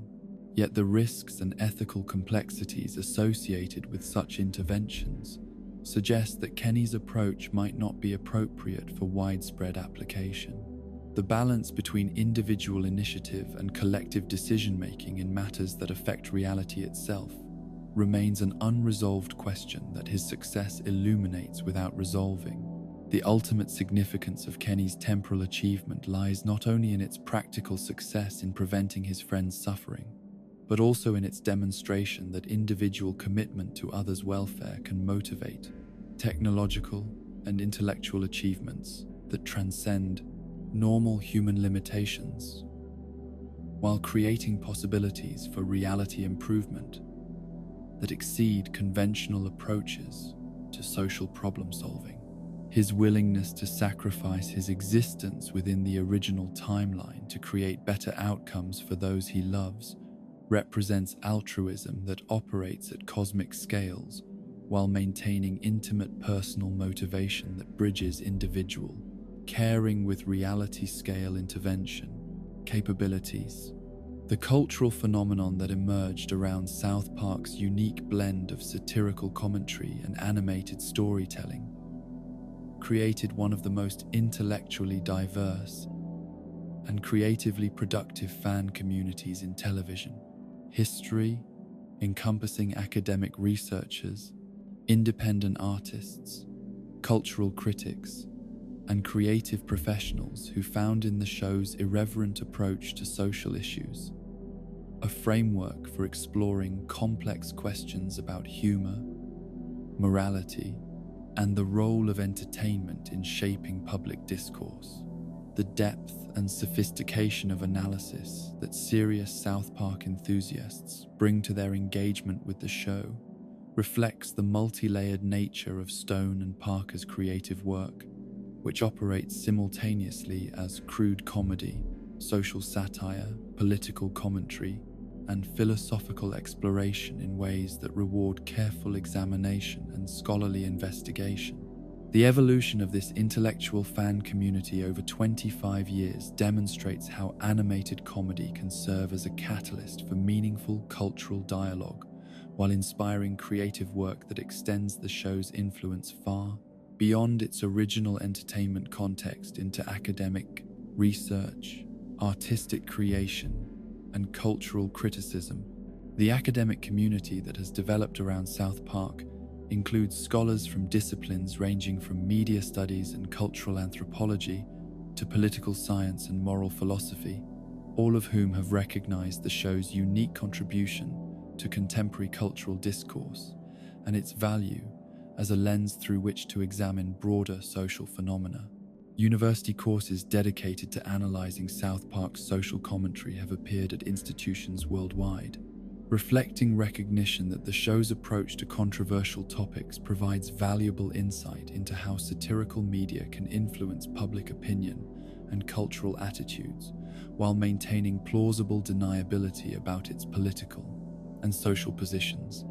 These academic engagements with South Park demonstrate how entertainment media can transcend its original commercial purposes to become legitimate subject matter for scholarly investigation and cultural analysis. The research methodologies that scholars apply to South Park analysis reveal the show's remarkable complexity and internal consistency, as academic investigators discover thematic patterns, character development arcs, and philosophical frameworks that operate across multiple seasons while maintaining sophisticated commentary on evolving social and political conditions. The longitudinal studies that track how South Park's treatment of specific issues changes over time provide insight into broader cultural shifts, while demonstrating how satirical commentary can both reflect and influence public discourse about controversial topics. These scholarly approaches to South Park analysis treat the show as a primary source document for understanding contemporary American culture, while recognizing its artistic merit and creative sophistication as more than simple entertainment commodity. The creative community that has emerged around South Park includes independent animators, writers, and artists who credit the show with inspiring their own artistic development while demonstrating that crude animation techniques and irreverent humor can serve serious artistic and social purposes. The technical innovations that South Park pioneered in computer animation production have influenced entire genres of independent media creation, enabling small creative teams to produce sophisticated animated content that competes with major studio productions in terms of cultural impact and artistic achievement. These creative influences extend beyond animation into writing, music, and multimedia art forms that incorporate South Park's distinctive approach to combining crude aesthetics with sophisticated commentary. The cultural criticism that serious South Park enthusiasts produce ranges from detailed episode analysis and character studies to broader examinations of how the show's satirical approach reflects and influences American political and social discourse. The online communities dedicated to South Park discussion demonstrate remarkable sophistication in their analytical approaches, with participants engaging in detailed textual analysis, historical contextualization, and comparative cultural studies that rival academic scholarship in their depth and insight. These critical discussions reveal how engaged audiences can develop interpretive frameworks that enhance understanding of complex media texts while contributing to broader cultural conversations about humor, politics, and social responsibility. The international perspective that global South Park enthusiasts bring to their analysis of the show reveals how American satirical comedy translates across cultural boundaries, while highlighting universal themes that transcend national and cultural contexts.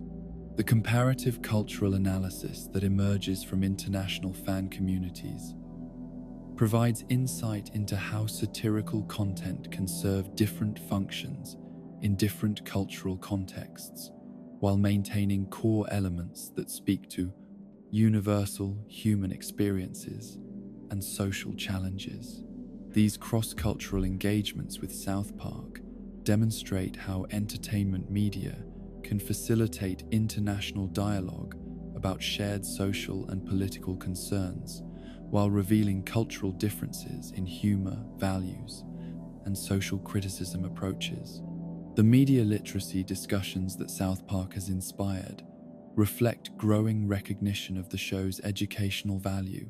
as a tool for teaching critical thinking about media consumption, satirical interpretation, and the relationship between entertainment and political discourse. Educators who incorporate South Park into their curricula report that students develop enhanced abilities to recognize satirical techniques, analyze media bias, and distinguish between entertainment and information, while becoming more sophisticated consumers of media content generally. These educational applications of South Park demonstrate how satirical entertainment can serve pedagogical purposes while engaging students with complex social and political issues in ways that traditional educational approaches might not achieve. The artistic influence that South Park has exercised on subsequent creators and cultural producers extends far beyond animation into literature, theater, music, and digital media creation, as artists across multiple disciplines have adopted the show's approach to combining crude aesthetics with sophisticated commentary. The democratization of media production that South Park helped facilitate through its low-budget aesthetic and rapid production schedule has enabled countless independent creators to develop their own satirical voices while contributing to broader cultural conversations about social and political issues. These artistic influences demonstrate how innovative approaches to media production can create new possibilities for cultural expression and social commentary. The philosophical discussions that emerge from serious engagement with South Park reveal the show's sophisticated treatment of moral and ethical questions, as thoughtful viewers recognize how satirical scenarios often illuminate complex philosophical problems about individual responsibility, social justice, and the relationship between humor and truth. The ethical frameworks that various characters represent provide material for examining different approaches to moral reasoning, while the show's satirical treatment of philosophical positions creates opportunities for critical evaluation of competing value systems and moral philosophies. These philosophical engagements with South Park demonstrate how entertainment media can serve as a vehicle for serious moral and ethical reflection. The documentary and journalistic work that South Park has inspired includes detailed investigations into the show's production process, cultural impact, and the real-world consequences of its satirical commentary on public figures and social issues. The behind-the-scenes analysis that serious journalists and documentarians have produced reveals the sophisticated creative process that underlies South Park's apparently simple production, while examining how satirical entertainment intersects with journalism, political commentary, and cultural criticism. These journalistic approaches to South Park treat the show as a significant cultural phenomenon worthy of serious investigation, while recognizing its influence on public discourse and political awareness. The technological innovations that the South Park community has developed include sophisticated tools for episode analysis, character tracking, and thematic exploration that enable detailed investigation of the show's complex narrative and thematic structures. The databases, analytical software, and research tools that dedicated fans have created demonstrate how passionate engagement with media content can drive technological innovation while facilitating scholarly research and cultural analysis. These technological contributions reflect the collaborative nature of serious fan communities, while enabling new forms of media analysis and cultural investigation. The preservation efforts that South Park enthusiasts have undertaken include comprehensive archival projects that document not only episodes and official content, but also the cultural context, critical reception, and historical significance of the show's various phases and developments. These preservation initiatives recognize South Park as an important cultural artifact that deserves careful documentation and historical analysis, while ensuring that future researchers will have access to complete records of the park, show's evolution, and cultural impact. The archival work that dedicated fans perform serves important cultural preservation functions, while demonstrating how passionate communities can contribute to historical documentation and cultural memory. The cross-media analysis that sophisticated South Park enthusiasts conduct includes comparative studies that examine how the show's themes, characters, and satirical approaches relate to other forms of cultural expression, including literature, film, music, and digital media. These comparative approaches reveal how South Park fits within broader traditions of satirical commentary, while identifying its unique contributions to contemporary cultural discourse. The interdisciplinary nature of this analytical work demonstrates how entertainment media can serve as a focal point for understanding broader cultural patterns and artistic traditions. The social impact studies that emerge from academic and community engagement with South Park examine how the show influences public opinion, political awareness, and social attitudes, while contributing to broader understanding of how satirical media functions within democratic societies. These impact studies utilize sophisticated research methodologies to measure South Park's effects on political knowledge, social tolerance, and cultural attitudes, while recognizing the complex relationship between entertainment consumption and social change. The empirical research that examines South Park's social influence provides valuable insight into how satirical media can serve educational and democratizing functions within contemporary culture. The mentorship and educational networks that have developed within the South Park community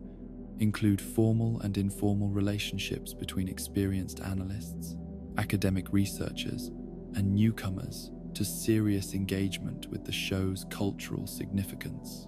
These mentorship relationships facilitate knowledge transfer and skill development, while ensuring that sophisticated analytical approaches to South Park continue to evolve and improve over time. The educational dimension of these community relationships demonstrates how passionate engagement with media content can create valuable learning opportunities while contributing to broader cultural literacy and critical thinking. Development. The legacy planning and cultural preservation efforts that serious South Park enthusiasts undertake reflect recognition that the show represents an important moment in cultural history that deserves careful documentation and analysis for future generations. These preservation efforts include not only archival work, but also interpretive projects that help future audiences understand the cultural context and historical significance of South Park's satirical commentary. The forward-looking nature of these preservation efforts demonstrates how passionate fan communities can contribute to cultural continuity while ensuring that important artistic and social phenomena receive appropriate historical recognition and scholarly attention. The commercial apparatus that transforms controversial content into profitable entertainment reveals sophisticated mechanisms through which corporate entities monetize social outrage, moral panic, and cultural division, while maintaining plausible deniability about their deliberate exploitation of sensitive topics for financial gain. South Park's business model demonstrates how entertainment companies can generate enormous revenue streams by systematically violating social taboos and challenging cultural boundaries while positioning themselves as defenders of free speech, rather than acknowledging their primary motivation of profit maximization through controversy generation. The transformation of genuine social and political tensions into commercial entertainment products creates perverse incentive structures where corporate success depends upon maintaining and amplifying cultural conflicts rather than resolving them, establishing business relationships where social harmony becomes economically threatening while division and outrage represent valuable commodities to be cultivated and harvested for financial benefit. The strategic deployment of shock value as a marketing technique reveals how entertainment corporations deliberately calibrate controversial content to achieve maximum publicity impact while remaining within legal boundaries that protect them from serious consequences or financial liability. The sophisticated understanding of media psychology that informs South Park's approach to controversy generation demonstrates how corporate marketing departments study audience reaction patterns to identify precisely which types of offensive content will generate the most valuable combinations of outrage and engagement without triggering boycotts or regulatory intervention that might threaten long-term profitability. These calculated approaches to controversy creation transform genuine moral and social concerns into raw materials for entertainment production, while reducing complex ethical questions to market research data points that inform commercial strategy, rather than contributing to meaningful cultural dialogue or social progress. The advertising revenue structures that support controversial entertainment create complex relationships between corporate sponsors and content creators who must balance advertiser comfort levels against audience engagement strategies that depend upon pushing boundaries and challenging social norms. The development of sophisticated advertising placement technologies enables sponsors to associate their brands with controversial content while maintaining degrees of separation that protect their corporate images from direct association with specific offensive elements or culturally sensitive topics. These technological solutions to advertiser concerns create new possibilities for monetizing controversial content while reducing corporate responsibility for supporting or enabling offensive material, establishing business models where companies can profit from controversy while avoiding accountability for its social consequences.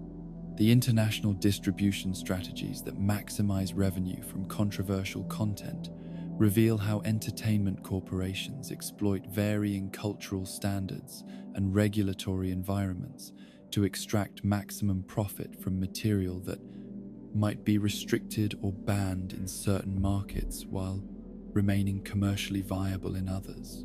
The systematic modification of content for different cultural markets creates multiple revenue streams from single creative properties, while enabling corporations to claim cultural sensitivity when convenient for market access purposes,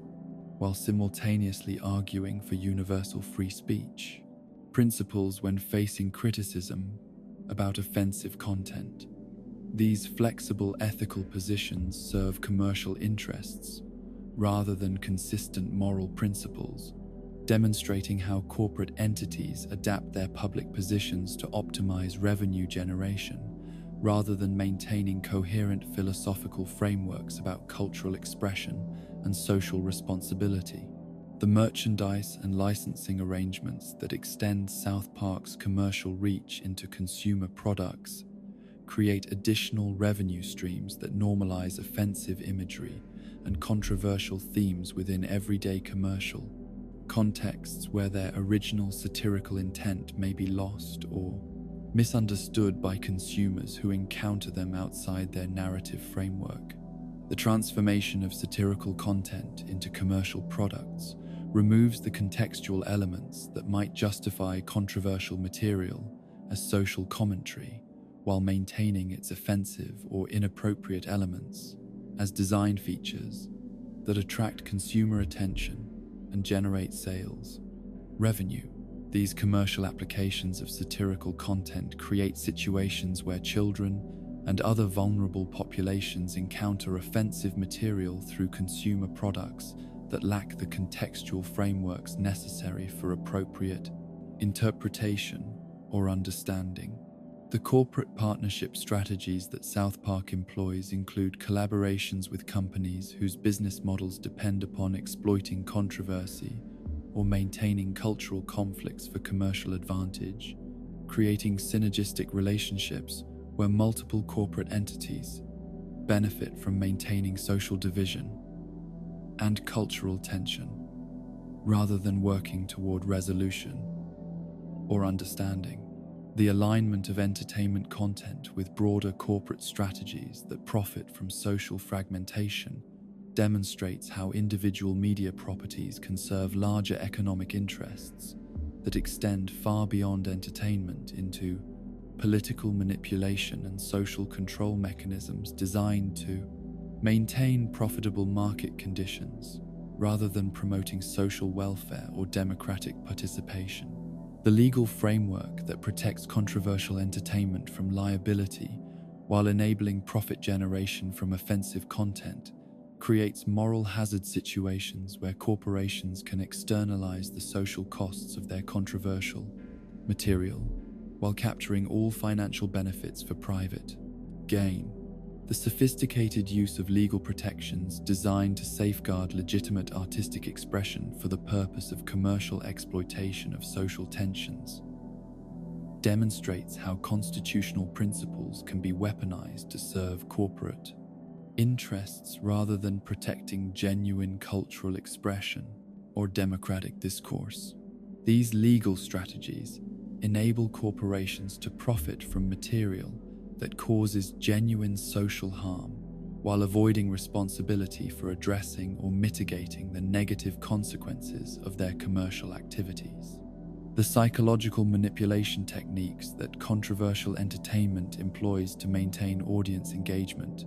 include systematic exploitation of emotional responses, tribal identification patterns, and moral outrage mechanisms that create addictive viewing habits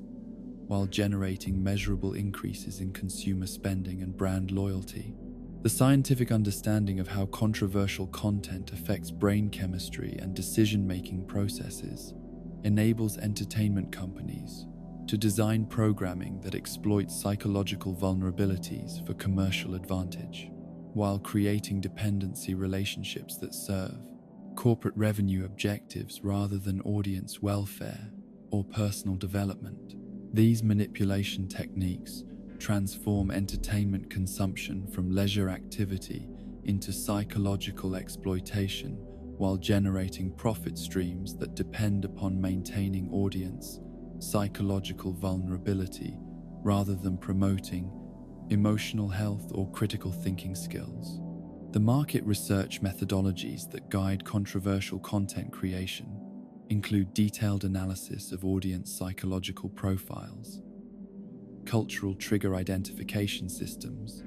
and controversy optimization algorithms that enable entertainment companies to predict and control public reactions to offensive material while maximizing revenue generation from outrage and engagement cycles. The systematic study of how different demographic groups respond to various types of controversial content creates databases that enable precise targeting of offensive material to achieve maximum commercial impact, while minimizing risks of serious backlash or regulatory intervention. These research capabilities transform controversy generation from accidental byproduct of creative expression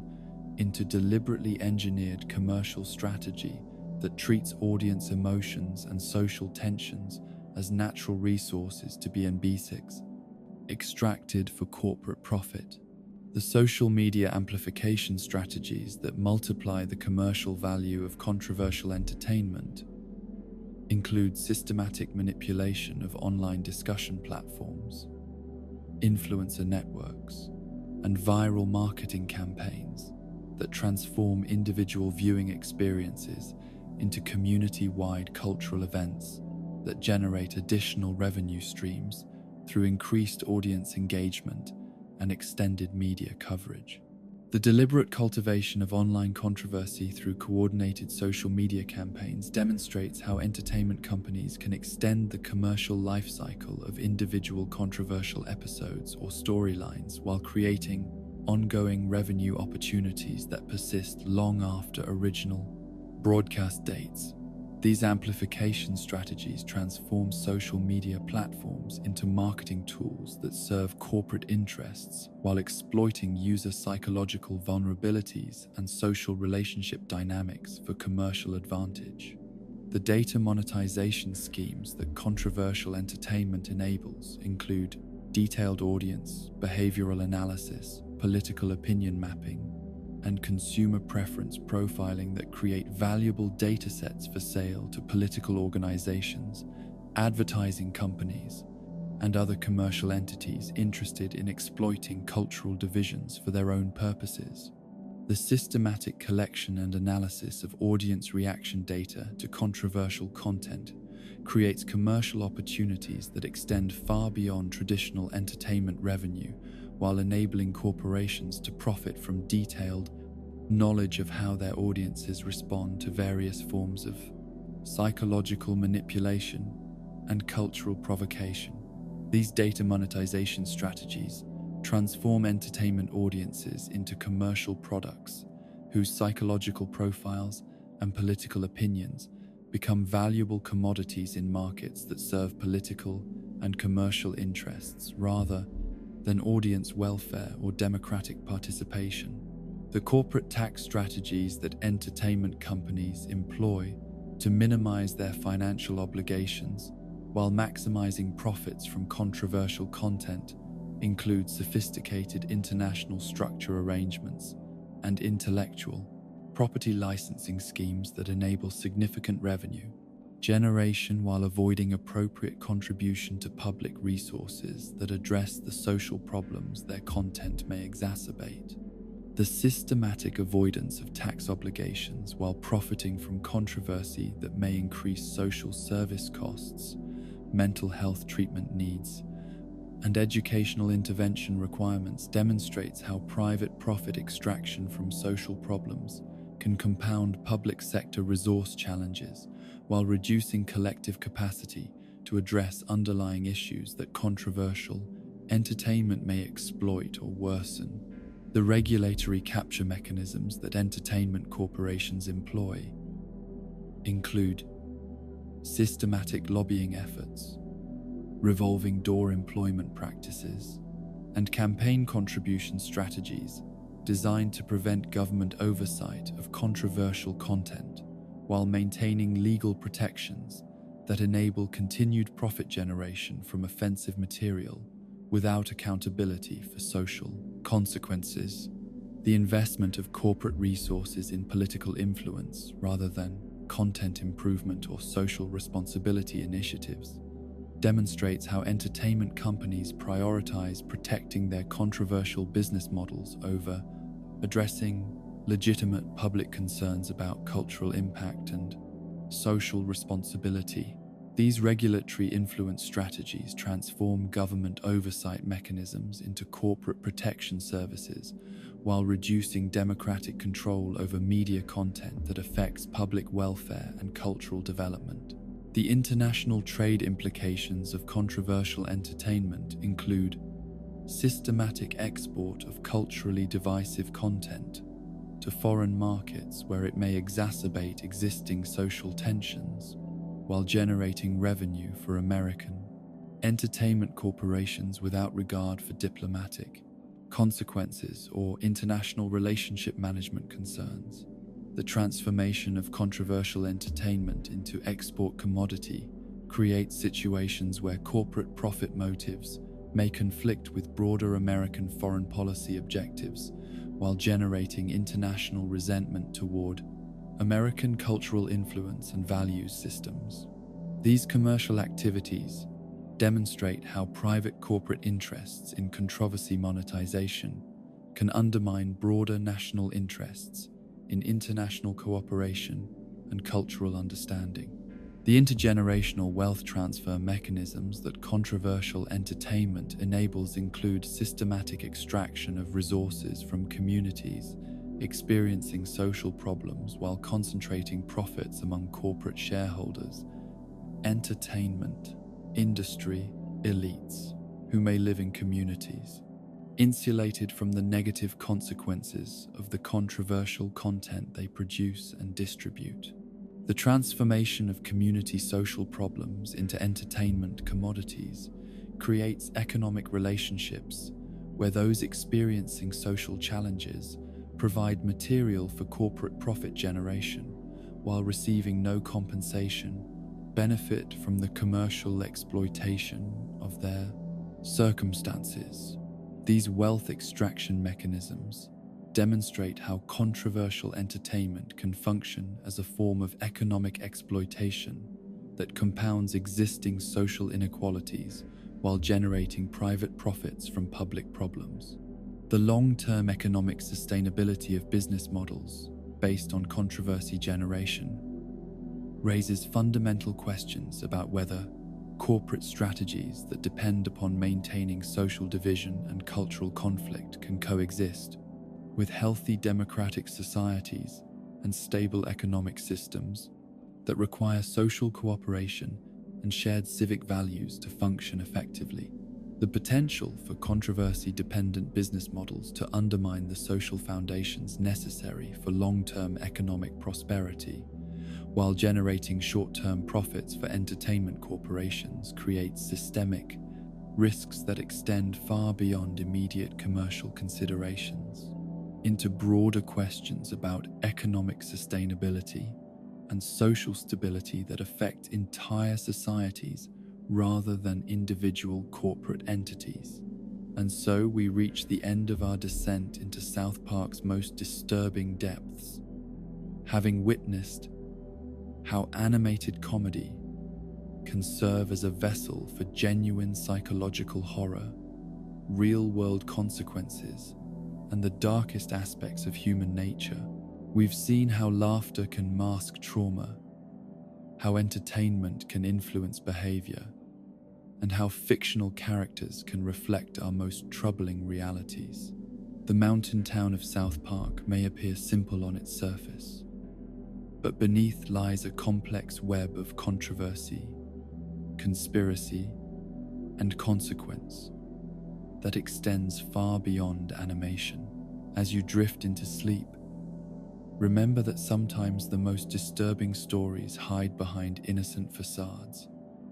that comedy can be a mask for deeper truths, and that even in fiction, actions have consequences that ripple into the real world. Rest now, knowing that in the quiet darkness of night, the line between entertainment and reality remains forever blurred in the shadows of our collective unconscious.